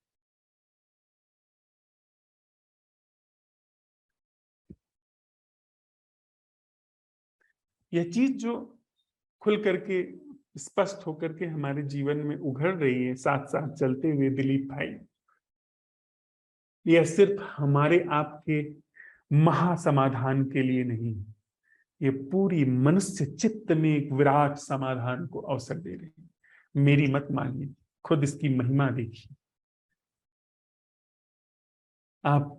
हम अगर अपने ऊपर प्रश्न उठा करके एक तप करके, जो ये तप है, ये प्रश्न तप है, इसको करके अगर अवसर दे रहे हैं नैसर्गिक जागरण और निर्दोष प्रकृति की दृष्टि को, दृष्टि मतलब जीवन श्रवण सब उसमें शामिल है, उसको अवसर दे रहे हैं, तो पूरे मनुष्य चित्त में एक ऐसी संभावना बन रही है जो इस पर निर्भरता को, इस आयोजित माइंड पर, मैं पर, मन पर को समाप्त करना शुरू कर देगा। हमारा जीवन तो कल्याण को उपलब्ध हो ही गया, फिर यह जो अंतर्दृष्टि आई है ना, ये अंतर्दृष्टि इतनी तेजी से अचानक जीवन में फैल जाएगी कि हम आप चकित रह जाएंगे, क्योंकि ये मन इसको घटने नहीं देता है। पहला कदम मन नहीं घटने देता है। अब पहला कदम सम्यक हो गया, इसके बाद तो बहुत सरल मामला है। वो पहली दृष्टि जो है वो अगर ठीक से घट गई ना, फिर मन को हमारी चिंता लेने की जरूरत नहीं है।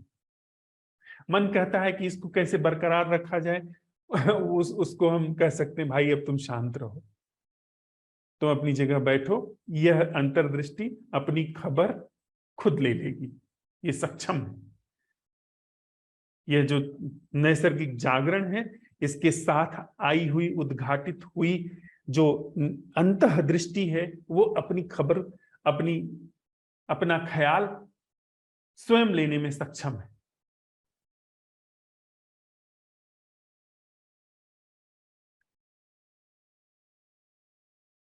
धन्यवाद दिलीप भाई। धन्यवाद। गौरी, गोर लगै छी। मतलब प्रणाम। प्रणाम। यहाँ तो बहुत बारिश हुई है और आंधी तूफान भी आई थी। सुबह चार्ज भी नहीं था फोन हमारा। हाँ, वो और आपने लिखा था, मैंने मैसेज पढ़ा था। हाँ, और अभी नेटवर्क भी गायब था, फिर भैया का फोन लेके आए तो चला है। और बच्चे के जैसा देखना तो हमारा कुछ है ही नहीं, मतलब हर चीज में प्रतिक्रिया होती है। जैसे वो भावना जी ने कहा ना कि मांझना क्या है, तो फटाक से अंदर से आया कि अरे इन्होंने तो 15-16 बार मांझना सबका तो इस्तेमाल किया, पिछली बार भी कहा था, तब उनको समझ में नहीं आया। अभी पूछ रही है। और बिना प्रयास के तो बस एक विचारों का चलना है, वो अपने आप ही चलते रहते हैं। और जब जरूरत होती है कि कुछ बोलना है, उस टाइम आता भी नहीं। मतलब कि जैसे वो अपने आप चलते रहते हैं ना कि हाँ इसको ये बोलना है, उसको वो बोलना है, लेकिन जब बोलने की बारी आती है तब कुछ समझ में नहीं आता क्या बोलूं। वो सारे गायब हो जाते हैं अपने आप।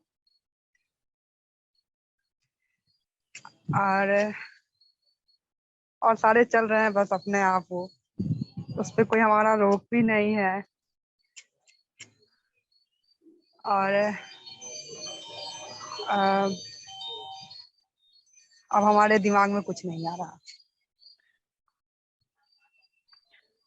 ठीक बात गौरी, हम लोग इस प्रश्न का अन्वेषण कर रहे हैं साथ में कि जैसे बच्चा देखता है, वह बच्चे जैसा देखना क्या अभी हमारे अंदर है या वो समाप्त हो गया पूरी तरीके से? बच्चा कैसे देखता है? उसके अंदर कोई सोच विचार नहीं चलता है ना? हाँ, वो बस खाली देखता ही है। तो क्या ऐसे हम सिर्फ देख सकते हैं? हाँ ऐसा होता है, लेकिन वो कभी कभार होता है, वो कुछ सेकंड के लिए होता है, हमेशा नहीं होता। उसी चीज को स्पष्ट रूप से पकड़ लेना है हमको कि बच्चे की तरह देखना क्या है, सिर्फ देखना। अंदर जो भी कुछ चल रहा है उसे, बाहर जो भी कुछ चल रहा है उसे।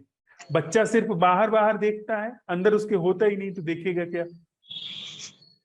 तो हम नजर वैसी ही जैसे बच्चे की, बाहर और अंदर जो भी कुछ चल रहा है, एक बच्चे की नजर से देखना क्या है। और वो नजर हम ऐसा नहीं कि अपने ऊपर कल्पना करके डाल रहे हैं, जैसे बहुत सारी नजर अपने अंदर डाली है। यह भी बात महत्वपूर्ण है गौरी। जैसे वहां बीजिंग में जो व्यक्ति बैठा है, टोक्यो में जो व्यक्ति बैठा है, लाहौर में जो व्यक्ति बैठा है, उस व्यक्ति को एक बच्चे को उस व्यक्ति को देखने के लिए ट्रेंड किया गया है कि यह परदेसी आदमी है ना? कि यह परदेसी है, जो बीजिंग में बैठा है वो विदेशी है, वो हमारे देश का नहीं है। जो टोक्यो में बैठा है उसको देखने के लिए ट्रेंड किया गया है। इस लाहौर में जो व्यक्ति बैठा है, ढाका में जो व्यक्ति बैठा है, उसको उस तरह से देखने के लिए बच्चे को ट्रेंड किया गया है। पर बच्चे को जैसे वह देखता है, जैसे उसे दिखता है, वैसा दिखने के लिए ट्रेंड किया गया है क्या? या वह वैसे देखना उसका स्वभाव है? बिना ट्रेनिंग के वो आंख का मतलब है कि ऐसे देखना। लोहे का अर्थ है लोहापन, आंख का अर्थ है देखना जैसे बच्चा देख रहा है, स्वाभाविक रूप से, बिना ट्रेंड किए। तो क्या हमारे पास ऐसा देखना संभव है खुद को या प्रकृति को? प्रकृति से शुरू करें, हम खुद की ओर आए, ऐसे देखना जैसे बच्चा देख रहा है, बिना अपनी आंखों को किसी ट्रेनिंग, जितनी चीजें ट्रेंड हैं उन सारी ट्रेनिंग के बिना।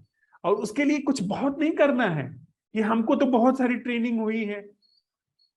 सुबह वो कहानी सुनी थी ना, या तुम उस समय नहीं थी, वो जो राजकुमार वाली थी? अदृश्य हो गए थे हम उस समय। राजकुमार अभी भी तो साझा हुई है ना, जिसको उसके पिता ने देश निकाला दे दिया था। अभी भी नेटवर्क गायब थी ना। अच्छा, वो कोई अनिल बात भाई नहीं। आए तब से आए। एक राजा ने अपने बेटे को देश से निकाला दे दिया। बाद में जब वह मरने लगा, बहुत साल बीत गए, जब वो मरने लगा तो उसको ये चिंता हुई कि मेरा राजपाट किसको जाएगा। तो उसने कहा, मैंने जो अपने बेटे को, इकलौते बेटे को देश निकाला दे दिया, उसे ले आओ। चारों तरफ भेजा, एक जगह उसको मिला, दूसरे किसी देश में वो था, और भिखारी की तरह जिंदगी जी रहा था। भूल गया था कि मैं राजा का बेटा हूं। राजा का बेटा था, कुछ उसे करना आता नहीं था, भीखे मांगना पड़ा उसे। तो वहां पर जाकर के जब मंत्रियों ने उससे कहा कि तुम युवराज हो, चलो तुम्हारे पिता ने बुलाया है, तो उसे वो सारी स्मृतियां लौट आई, और उसके हाथ में जो भिक्षा पात्र था, कटोरा था, वो गिर गया। तो ये जो 12 वर्ष बीते थे, 12 वर्ष में उसने जो भीख मांगने का आरोपण किया था अपने ऊपर कि वो भिखारी है, वो भिखारी है, वो सारी चीजें टूटने में कितनी देर लगी? चुटकी में वो सारी चीजें खत्म हो गई। उसने तुरंत भिक्षा पात्र अपने हाथ से गिरा दिया, या कहे तो गिर गया, और कहा कि मेरा रथ लाओ, मेरे स्नान का प्रबंध करो, वस्त्र का प्रबंध करो, जैसे एक युवराज बोलता है, ऐसे बोलने लगा वो। तो वो जो क्षण भर में घटना घटी, असल में वो भिखारी होना उसका स्वभाव नहीं था, असल स्वभाव उसका था युवराज होना। तो हमारे अंदर जो असल नजर है, जो स्वाभाविक दृष्टि है, वो बच्चे की दृष्टि है। ये जो वयस्क की दृष्टि है, जिसमें सारी चाटुकारिता, सारी चालाकियां सब उसमें लदी हुई हैं, वो सब आरोपित हैं, और आरोपित चीज एक क्षण में गिरती है। अगर अभी तुम यह सवाल उठाओ कि वह देखना क्या है जो बच्चे की नजर से है, सारी नजर गिर गई एक क्षण में। बच्चे जैसे बिना नाम के देखता है, बिना प्रतिक्रिया के देखता है, ऐसे दिखना शुरू हो गया। अच्छा अच्छा। कोशिश करना है इसको, कोशिश नहीं, इसको प्रयोग करना, इसको मांझना, देखना कि क्या बच्चे की नजर से मैं अपनी माँ को देख सकती हूँ या अपने पिता को देख सकती हूँ। जिसे मैं पिता कहती हूँ, जब मैं पैदा हुई थी उस समय जैसे उस व्यक्ति को देखा था, क्या वैसे देख सकती हूँ? या वैसे देखना क्या है जैसे मैंने पहली बार जिसे मैं पिता कहती हूँ उसे देखा था, जिसे मैं माँ कहती हूँ उसे देखा था पहली बार, बिल्कुल निर्दोष निगाह से। तुम पाओगी कि वो देखना छूट ही नहीं सकता है। उसके ऊपर ये माँ पिता कहना भी आरोपण है। जरूरी है, मैं ये नहीं कह रहा हूं कि माँ पिता मत कहो, लेकिन असल देखना वही है। ये सारी चीजें बस उपयोगी हैं, जरूरत के हिसाब से ही प्रयोग करना इसको। जी ठीक बा? तुम मैथिल बोलती हो ना? ठीक बा जी। यहाँ पे मतलब हमारे यहाँ वैसे ठेठी चलती है, लेकिन मैथिली भी आती है। कौन सी चलती है? ठेठी चलती है, मतलब ठीक छे रे, मार देबो ऐसे। अच्छा, भोजपुरी और मैथिली अलग अलग भाषाएं हैं। हाँ हाँ, ये तो मुझे भोजपुरी भी पता है। और ठेठी भी अलग है। हाँ, ठेठी मतलब मैथिली का ही थोड़ा सा देहाती जो संस्करण है हाँ हाँ वही हाँ ना? हाँ हाँ हाँ, देहाती देहाती। और एक पटना के आसपास भी भाषा चलती है। हाँ हाँ हाँ, वो वहाँ भी का करी थे रे ऐसे करके। हाँ, उस भाषा का भी कुछ अलग नाम है। वह मुझे हाँ इन दोनों भाषाओं के जो सबसे धुरंधर कवि हुए हैं उनकी गीत बहुत ही पसंद आए थे। जैसे मैथिल भाषा के कवि हैं विद्यापति, और अच्छा भोजपुरी के जो कवि हैं वो भिखारी ठाकुर। इन दोनों लोगों ने असाधारण रचनाएं की लोकगीत के रूप में। अच्छा थैंक अच्छा। यू गौरी। जी जी, धन्यवाद। नीरज भाई। नमस्ते भैया। नमस्ते नीरज। सभी को नमस्ते। कमरे सबकी में ओर से नमस्ते। कमरे में बैठा हुआ हूँ, हल्का पंखा चला है और मौसम सुबह से ही ठंडा है। और आज जो है पर्सन के साथ इतना तो रह नहीं पाया, और अनिल भाई से अच्छी तरह बात भी करी थी कि जैसे कि वृक्ष को देखते हैं, देखते ही प्रतिक्रिया आ जाती है। आप जैसे बच्चे की उससे की दृष्टि बता रहे या देखना बता रहे, तो ये प्रश्न उठाते हैं, प्रश्न उठाते ही एकदम ठहराव तो उसी टाइम आ जाता है। और आज उसने अनिल भाई ने एकदम बताया कि चलते चलते जैसे कि बेहोशी का पता लग जाता है, या जैसे कि मैं अब बाइक का बता रहा था पीछे मैसेज में कि चलते चलते विचार चल रहे थे, एकदम ध्यान में आ गया कि बाइक का वह चलाना क्या है। तो हम वो बता रहे थे कि वो एक होश है, होश आना, दिखना, लेकिन हम उसको पकड़ कर रखते हैं। उन्होंने बारीकी से समझाया, ठीक है सारी चीज समझ भाई, लेकिन 2-4 दिन से मैंने बता रखा है कि भैया डिप्रेशन में बहुत ज्यादा चल रहा हूँ। तो आंखों में नींद भी अब भी नींद जो है, विचार इतने या भाव इतने उससे चल रहे हैं कि नींद अच्छी तरह नहीं आ रही। तो वो तो ठीक है, पर्सन उठा रहा हूँ, लेकिन थोड़ा डिस्टर्ब सा हूँ। ठीक है भैया। आज एक प्रयोग करना नीरज। हाँ भैया। इन प्रश्नों पर तो काम करो ही, जो आज रात में हमारा प्रश्न छूटेगा साथ में, कि वह जीवन को देखना क्या है जो बच्चे की निगाह से है। यह बात तो सुबह के से लेकर के सांझ तक के अन्वेषण में स्पष्ट हो गई है कि हमारे अंदर बच्चे वाला देखना वो खोया नहीं है, खोने का कोई उपाय नहीं। हाँ। अब वह देखना क्या है जो बच्चे की नजर से है। एक प्रश्न और ऐड करना, सोने से पहले 1 घंटा पहले कितने भी विचार चल रहे हैं, जो भी कुछ चल रहा हो, उसके साथ यह प्रयोग करना कि इसको बच्चे की नजर से देखना क्या है। और जब वो क्षण भर को रुके, उसी समय ये सवाल खुद से उठाना, यह जो रुका है इसका समूल अंत एक साथ क्या है। जी भैया। ये जितने भी सोच विचार, जो भी दुख घट रहा है, इसका एक मुश्त अंत क्या है? जी भैया। जैसे ही थोड़ी देर के लिए वह रुके, वो चीज थमे, मतलब तुम्हारा थमना हो और नैसर्गिक रूप से वो जागरण घटित होना शुरू हो, वहीं पर यह प्रश्न उठाना कि यह जो थमा है, जो रुका है, इसका एक मुश्त समूल अंत क्या है? इस प्रश्न के साथ रुकना और सोने से पहले थोड़ा सा अपने को समय दे देना इन प्रश्नों का, और इन्हीं प्रश्नों के साथ ही प्रवेश करना नींद में। नींद को मतलब आने देना। ठीक थैंक यू नीरज। ठीक है जी, धन्यवाद।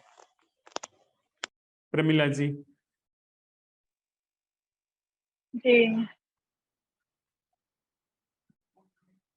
नमस्कार। नमस्कार।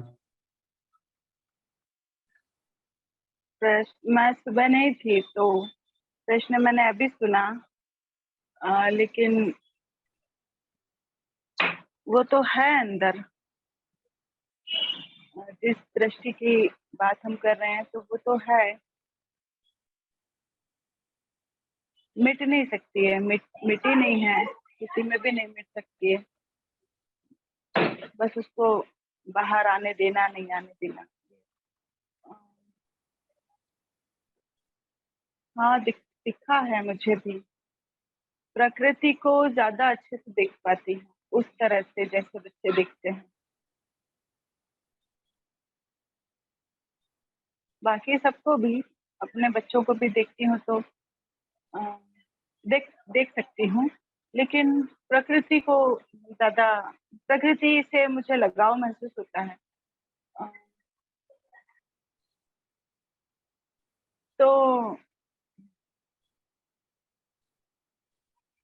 बस संबंध में बच्चे की तरह देख सकती हैं आप?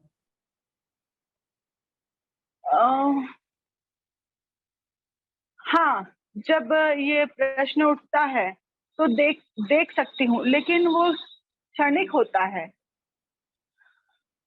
जो प्रश्न होते हैं, वो प्रश्न जब उठते हैं, आते हैं, तो वो प्रश्न अपना काम भी करते हैं, लेकिन वो उसी समय होता है बस।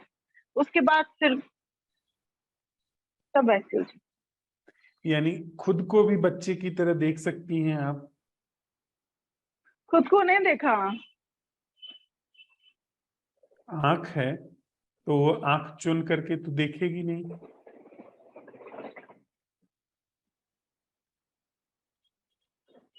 खुद को कैसे देखेंगे? खुद को देखने का मतलब है आप जैसी हैं, हाथ पैर रंग रूप जैसा है। जाहिर सी बात है, चेहरा आप अपनी आंख से नहीं देख सकती हैं, पर आपके अंदर भी एक प्रतिमा है आपकी अपने बारे में कि मैं ये हूं। अपने बारे में एक छवि है। क्या अभी उसको आप बच्चे की तरह देख सकती हैं? क्यों? किसी और को का बोलेंगे तो वो देख सकती है, उसको नहीं देख सकती। क्यों? पता नहीं क्यों, नहीं मालूम।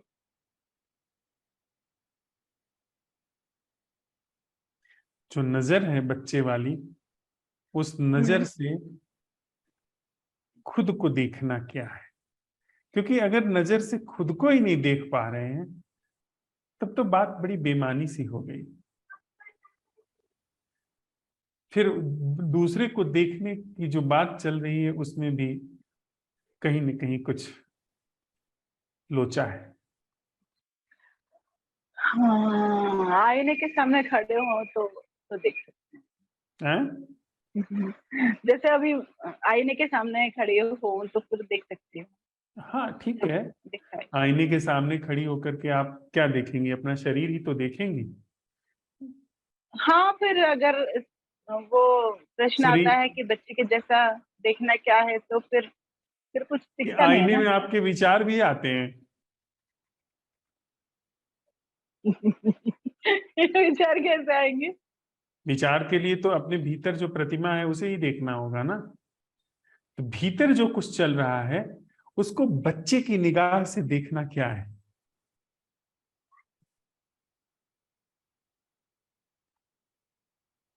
अभी देखिए, भीतर ये सवाल उठाइए कि मेरा खुद को मेरी बच्चे की निगाह से देखना क्या है?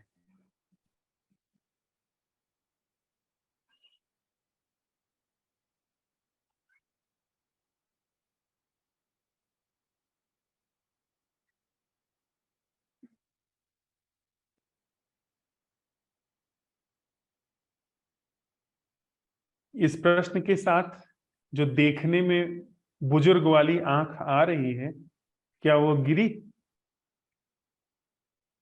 हाँ, नहीं, आप देखने ही नहीं।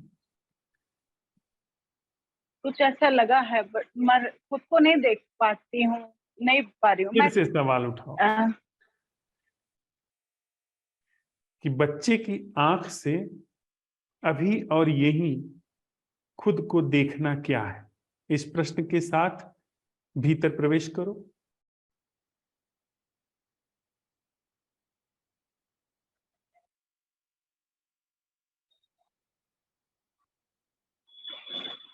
क्या होश है वहां पे अपने आप?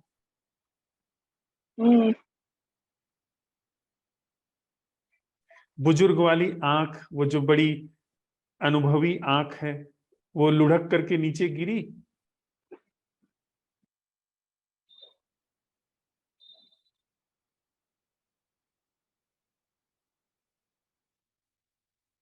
हाँ,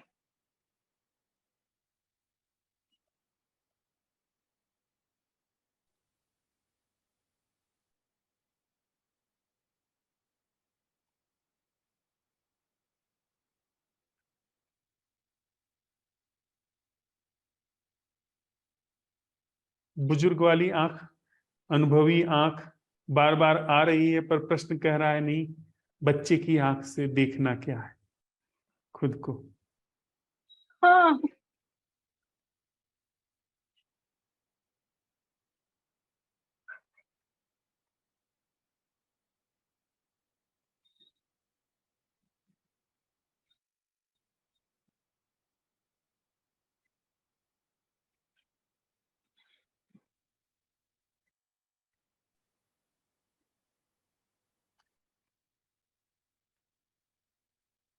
अब देख पाओगी खुद को इस तरह से, या अभी भी है कि खुद को नहीं देख पाती हूं? देख लोगी पक्का? कहीं से कोई शक शुबहा तो नहीं है कि मैं अपने को नहीं देख पाती हूं? बच्चे की आंख की तरह अब आप अपने को देखने में सक्षम हैं? रहिए इस प्रश्न के साथ। Ranjita ji. Good evening. Very good evening. मैं जैसे सुबह हवा चल रही थी वैसे ही चल रही है अभी भी, और मौसम भी ठंडा है, बहुत अच्छा। एक बार प्रश्न बोलिएगा प्लीज। क्या हमारे जीवन में वह आंख अभी भी बची हुई है जो हमारी तब थी जब हम पैदा हुए थे? हाँ, एग्जैक्टली। तो ये प्रश्न बहुत ही अच्छा था, और मुझे जब आपने सुबह ये प्रश्न बोला था तो इट वाज, मुझे अचानक से आज की डेट याद आ गई कि it's such a special date in my life, और आज के दिन ये प्रश्न भी आया। और 15 अगस्त इंडिपेंडेंस डे, जब मैंने अपने, मतलब आज जब मैं 10th स्टैंडर्ड में थी, मुझे लगता है, हाँ लगता नहीं, मैं थी ही 10th स्टैंडर्ड में, मेरे 10th का रिजल्ट आया था। और उस दिन मेरे पास ऑप्शन ये था कि मैं 11th 12th अपने मम्मी पापा के साथ रह के करूं घर पे, या दिल्ली चली जाऊं अकेले रह। और फिर मैंने आई डिसाइडेड कि मैं अकेले रहूंगी। और मैं चली गई थी अकेले रहने के लिए। मतलब 11th-12th के बाद से मैं अकेले ही रही हूँ, 10th के बाद से हमेशा। तो फिर मैं अकेले रहने चली गई थी। तो मैं वही सोच रही थी कि उस समय मैंने अपने आप को बच्चे की तरह नहीं देखा था।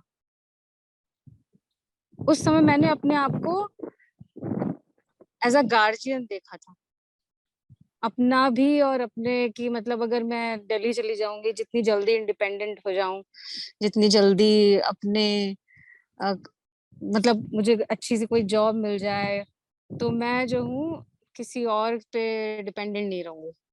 तो ये चीज को मैंने देखा कि उस समय मैंने नहीं देखा था अपने आप को बच्चे की तरह। और ये क्वेश्चन जो है वो बहुत इतना इम्पोर्टेंट रहा कि फाइनली मैंने फिर आज जब ये प्रश्न आया तो मैंने अपने आप को फिर बच्चे की तरह देखा कि अगर मैं उस समय अपने आप को एज अ गार्जियन नहीं देखती, अपने आप को बच्चे की तरह देखती, तो मैं क्या डिसीजन लेती। मुझे अपने डिसीजन पर रिग्रेट नहीं है। मैं इसलिए नहीं अब ये स्टोरी बता रही हूँ कि मुझे कोई रिग्रेट है, मैं रिग्रेट नहीं कर रही हूँ, बट इट्स जस्ट कि this question was really relevant for me at this point of time. और फिर सडनली मैंने इस क्वेश्चन के साथ अपने बच्चों को देखना शुरू किया। तो मैंने कहा, मुझे लगा कि मैंने इनको तो देखा ही है अपने बच्चों की तरह। फिर आसपास के लोगों को देखना शुरू किया, तो फिर उनके फेसेस में मुझे जैसे वो बच्चे होंगे कभी, वो फेसेस नजर आने लगे।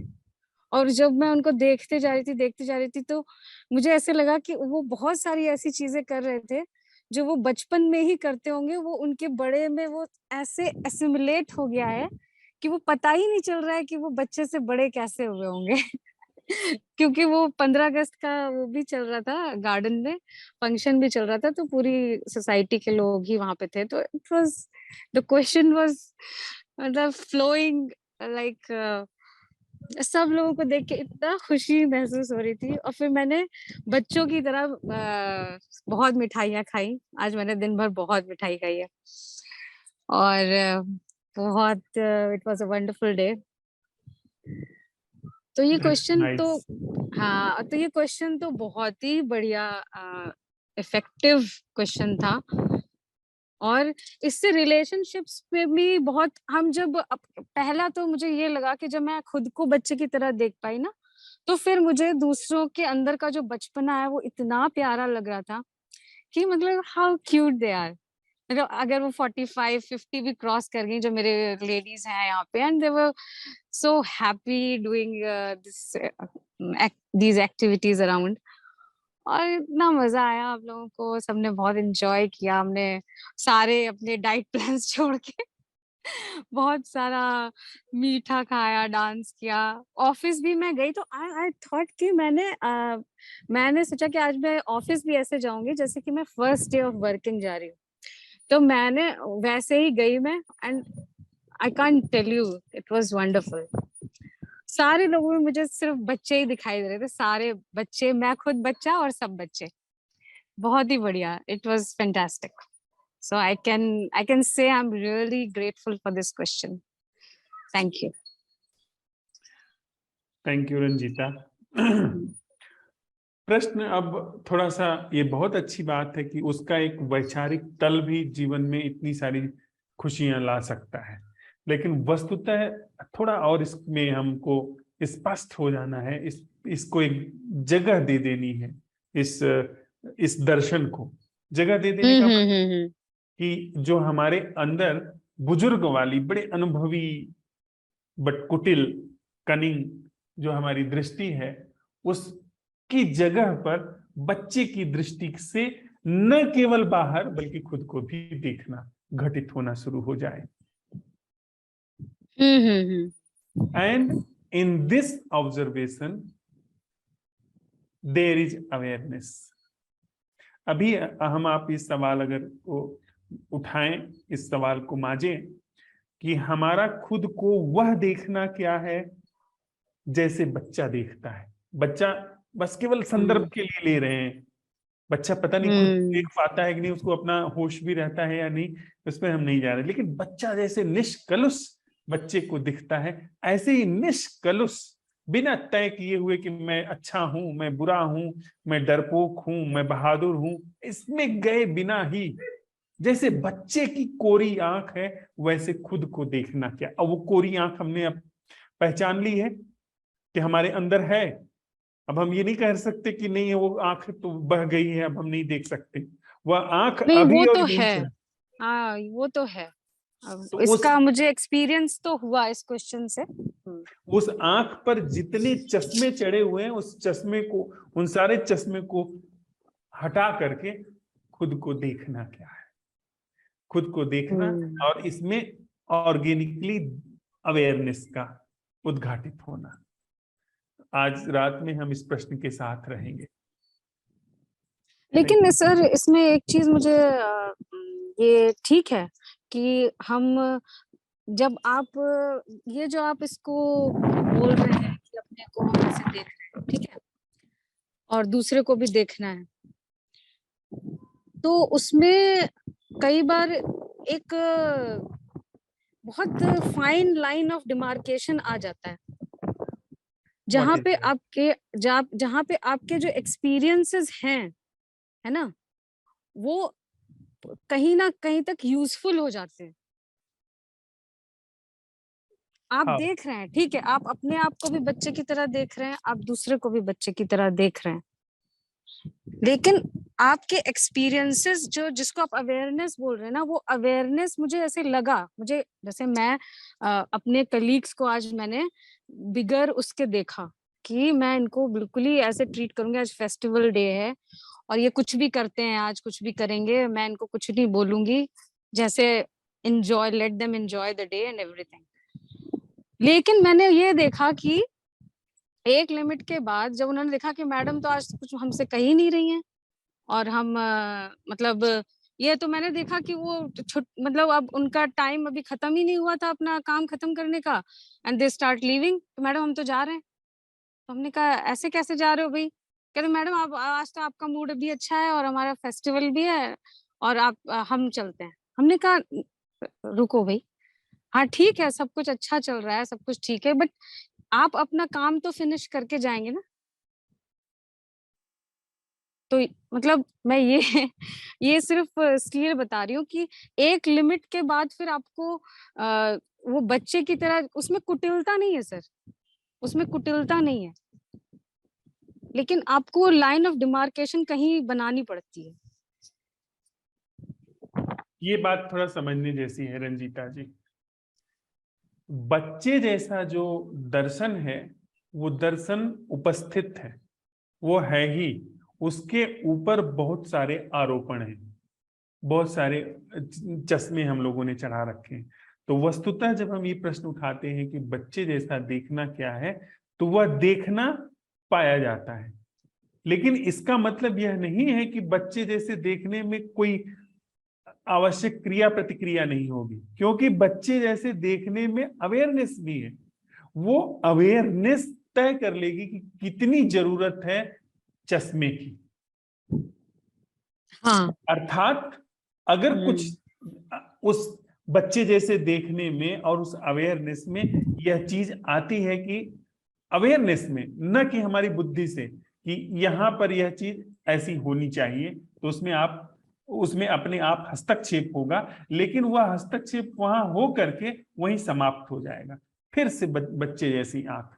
हम क्या करते हैं कि जैसे ही किसी व्यक्ति ने कुछ गलत किया उसके विषय में एक धारणा बना लेते हैं, उसे तय कर लेते हैं या तो बेईमान है, उसके विषय में गहरी नहीं, गहरी धारणा से तो बचना चाहिए। तो इसका मतलब कि बच्चे की आंख पर हमेशा के लिए एक पर्दा डाल दिया गया।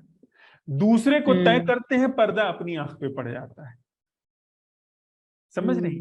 तय दूसरे को करते हैं क्योंकि उसमें मन को बड़ी सुविधा रहती है कि एक बार किसी को तय कर लिया कि हाँ ये व्यक्ति ठीक नहीं है, तो फिर हमेशा के लिए उसे सुविधा हो गई, फिर उसे सोचना नहीं है, फिर उसे जागना नहीं है।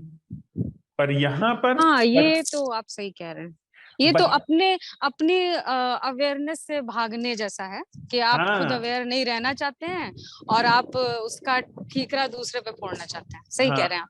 आपने एक डिसीजन ले लिया, अब उसी से हो सकता है हाँ अगले दिन वो व्यक्ति बिल्कुल अलग तरीके से काम कर रहा हो, लेकिन बिल्कुल बिल्कुल। लेकिन हम अगर अवेयर हैं तो हम बच्चे जैसी आंख भी है, यानी सम्यक हम्म जीवन घटित हो रहा है, हमारे अंदर कोई हम्म तनाव नहीं है, और जो भी वाजिब उस समय निर्णय हुआ ले लिया गया। हाँ, this I can agree with you. Sure. Don't be agree.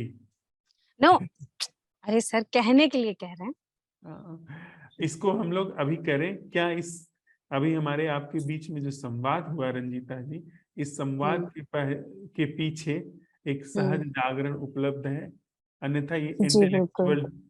ये इंटेलेक्चुअल इंटेलेक्चुअल नहीं है सर, ये इंटेलेक्चुअल नहीं है। जस्ट इंटेलेक्चुअल इसलिए नहीं है, मैं I can give you a reason कि ये इंटेलेक्चुअल इसलिए नहीं है क्योंकि ये जीवन से आ रहा है। यस, कि मैं बस इसलिए कह रहा हूँ कि बस सावधान हो जाए हम, मतलब अगर वो कहीं फिर एक कंक्लूजन, एक डिसीजन की तरह आ रहा है तो फिर अगेन ये एक नया पर्दा हो गया। ना नहीं नहीं, thank you Ranjita. Suromita ji, would you like to add something?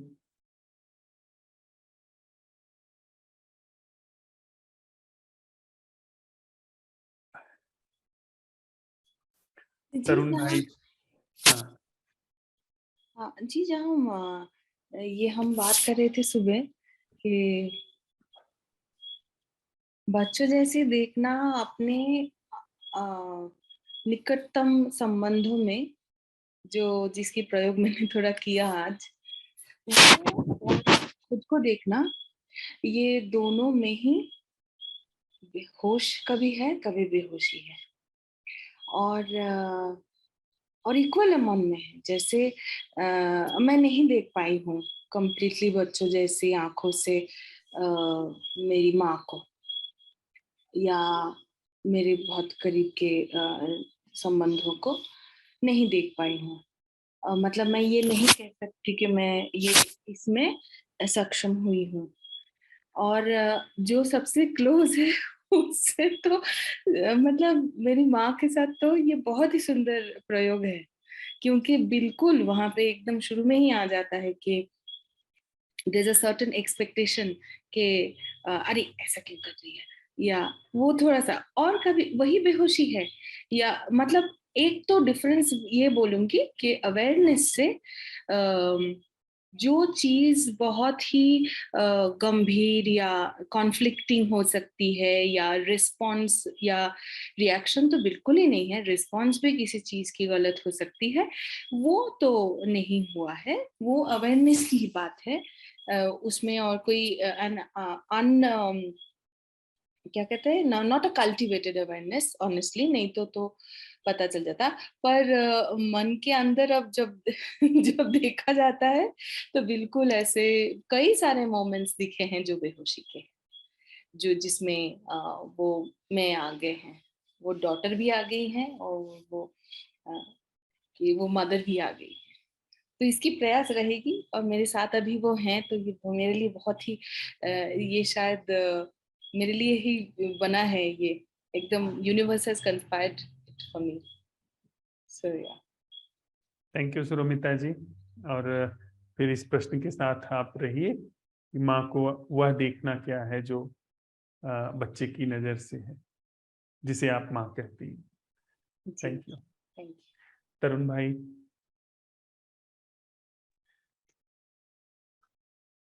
नमस्कार सर, सभी को नमस्कार।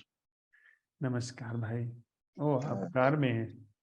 हाँ, वो बच्चे के साथ में ये सेशन अटेंड कर पाना बहुत मुश्किल हो जाता है सर कई बार। अच्छा।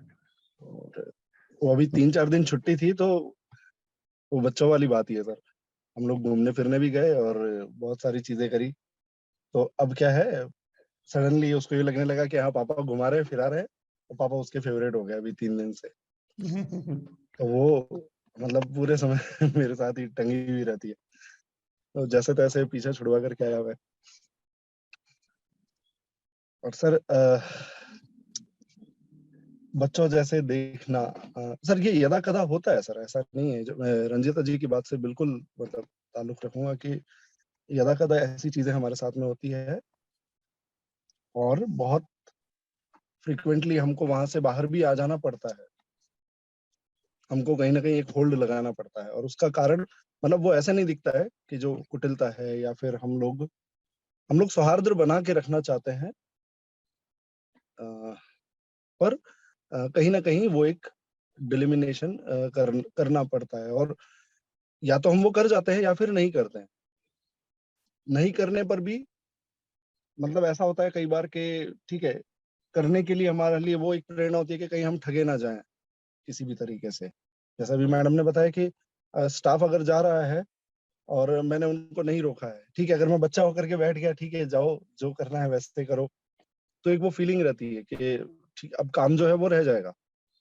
वहां वो फिर ठगा हुआ सा महसूस करने का जो वो भय होता है, उस वजह से एक वो फैक्टर आ जाता है कि नहीं, यहाँ पर अभी मुझे थोड़ा सा एक डिमांडिंग पोजीशन में होना है। सेम चीज हमारे रिश्तों में भी नजर में आती है, हमारे संबंधों में भी, कि मुझे कहाँ पर डिमांडिंग होना है, कहाँ पर मुझे सरेंडर किए जाना है।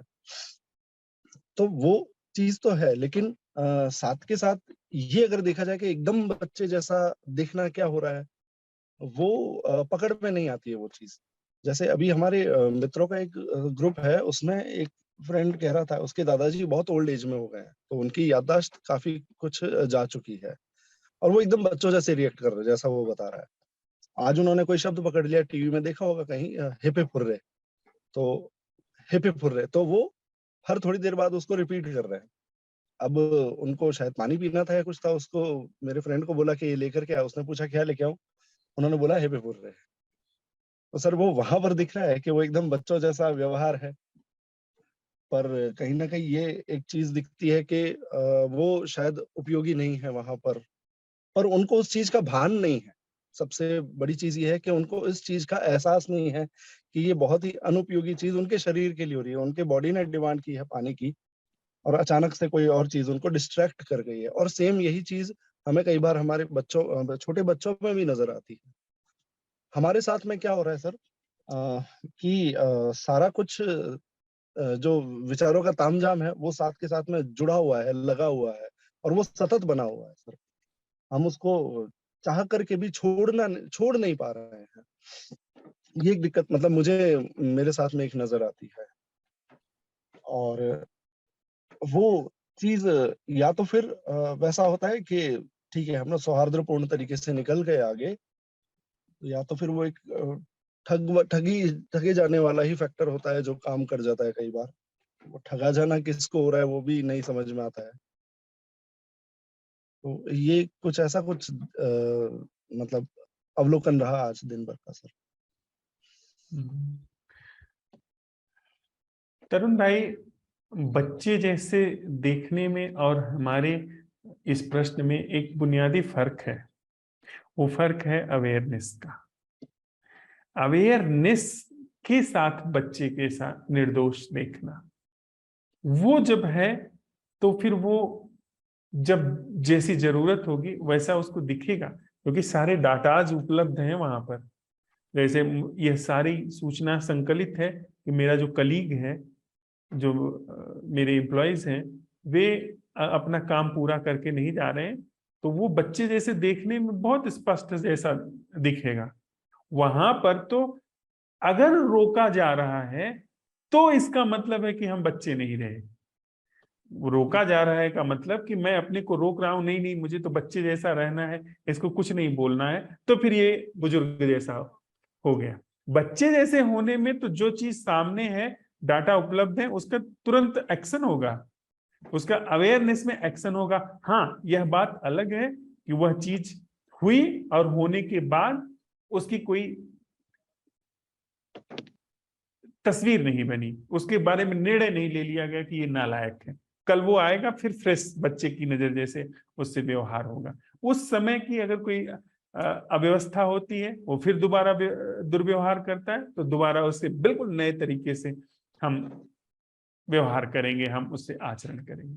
अब दूसरी जो बात आती है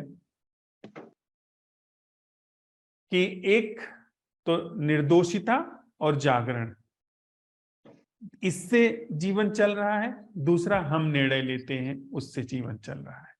हम तामझाम बिठा करके, हिसाब किताब बिठा करके, निर्णय लेकर के अप्लाई कर रहे हैं, उससे चल रहे हैं हम, या फिर निर्दोषिता और जागरण हमारे जीवन को अपने आप लेके चल रहा है, अस्तित्व लेकर के चल रहा है, अगर विराट अर्थों में कहें।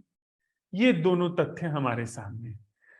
अब थोड़ी देर के लिए जो ये झलक आ जाती है कि हाँ, निर्दोषिता और जागरण दोनों ही संभव है, इसके बाद फिर हम अपने जीवन पर प्रयोग कर सकते हैं, जो कि अधिकांश हम सबके लिए यह तथ्य अब निकल करके आया है कि निर्दोषिता से देखना, यानी बच्चे की तरह देखना, और जागरण से देखना, जागरण से सुनना, जागरण से जीना, जो कि उसी से अनुस्यूत है। तो असली निर्दोषिता अब अगर हमको घटेगी तो बच्चे जैसी नहीं घटेगी। अगर अब हमको निर्दोषिता घटेगी तो जागरण के साथ घटेगी। ये हमारे साथ एक प्लस पॉइंट है। अब हम बच्चे जैसे निर्दोष बेहोश नहीं हो सकते।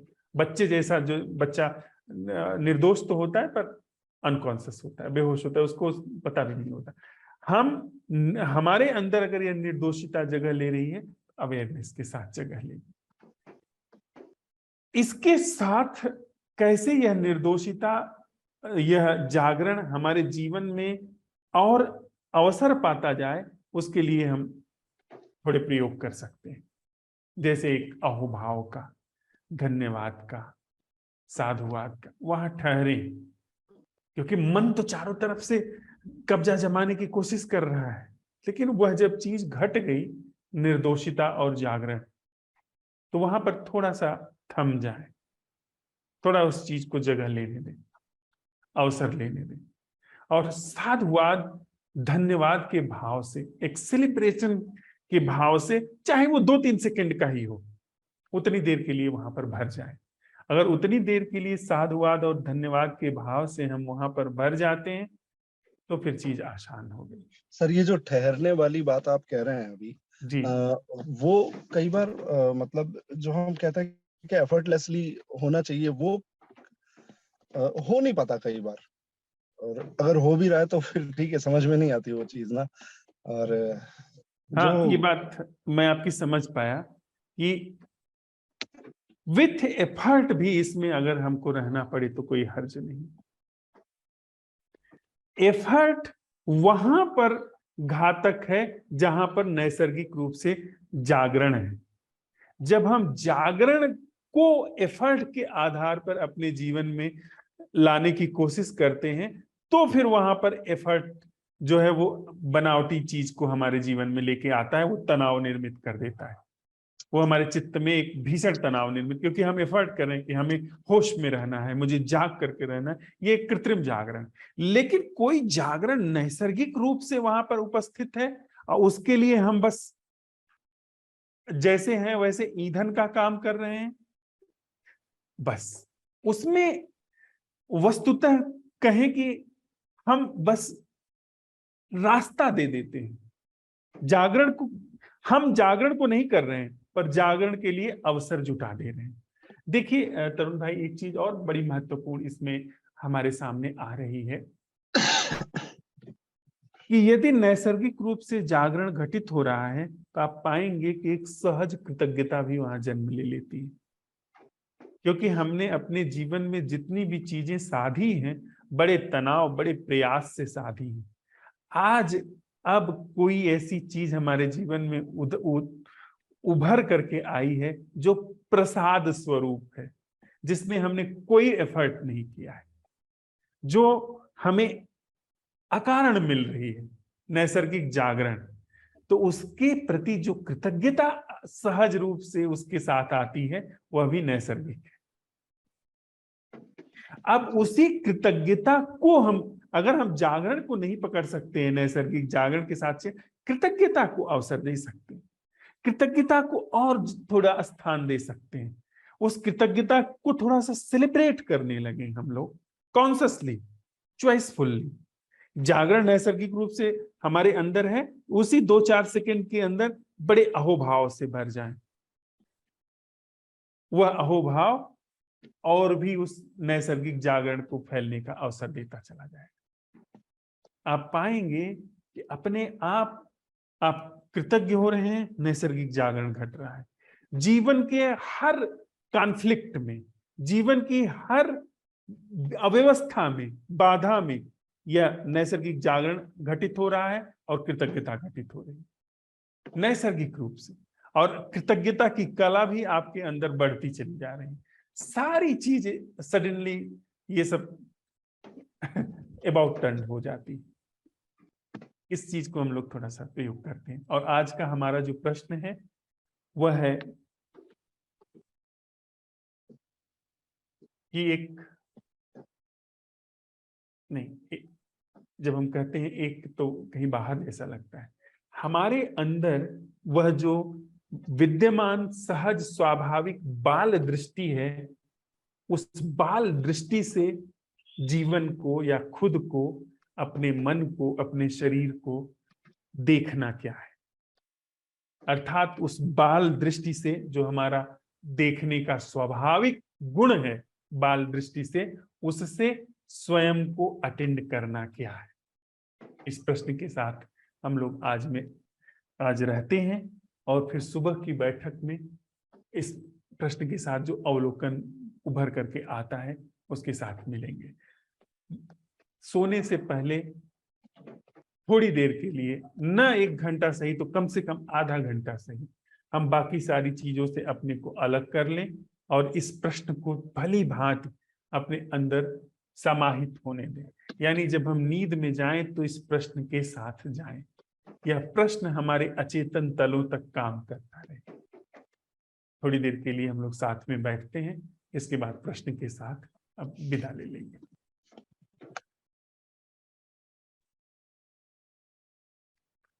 हमारे अंदर स्वाभाविक रूप से जो बाल दृष्टि है, उससे स्वयं को देखना क्या है। हमारे अंदर जो स्वाभाविक सहज बाल दृष्टि है, उससे हमारा स्वयं को देखना क्या है। हमारे अंदर जो हमारी स्वाभाविक बाल दृष्टि है, उससे जो कि जागरण के साथ अब हमारे अंदर उभर करके आई है, उससे स्वयं को देखना, अटेंड करना क्या है।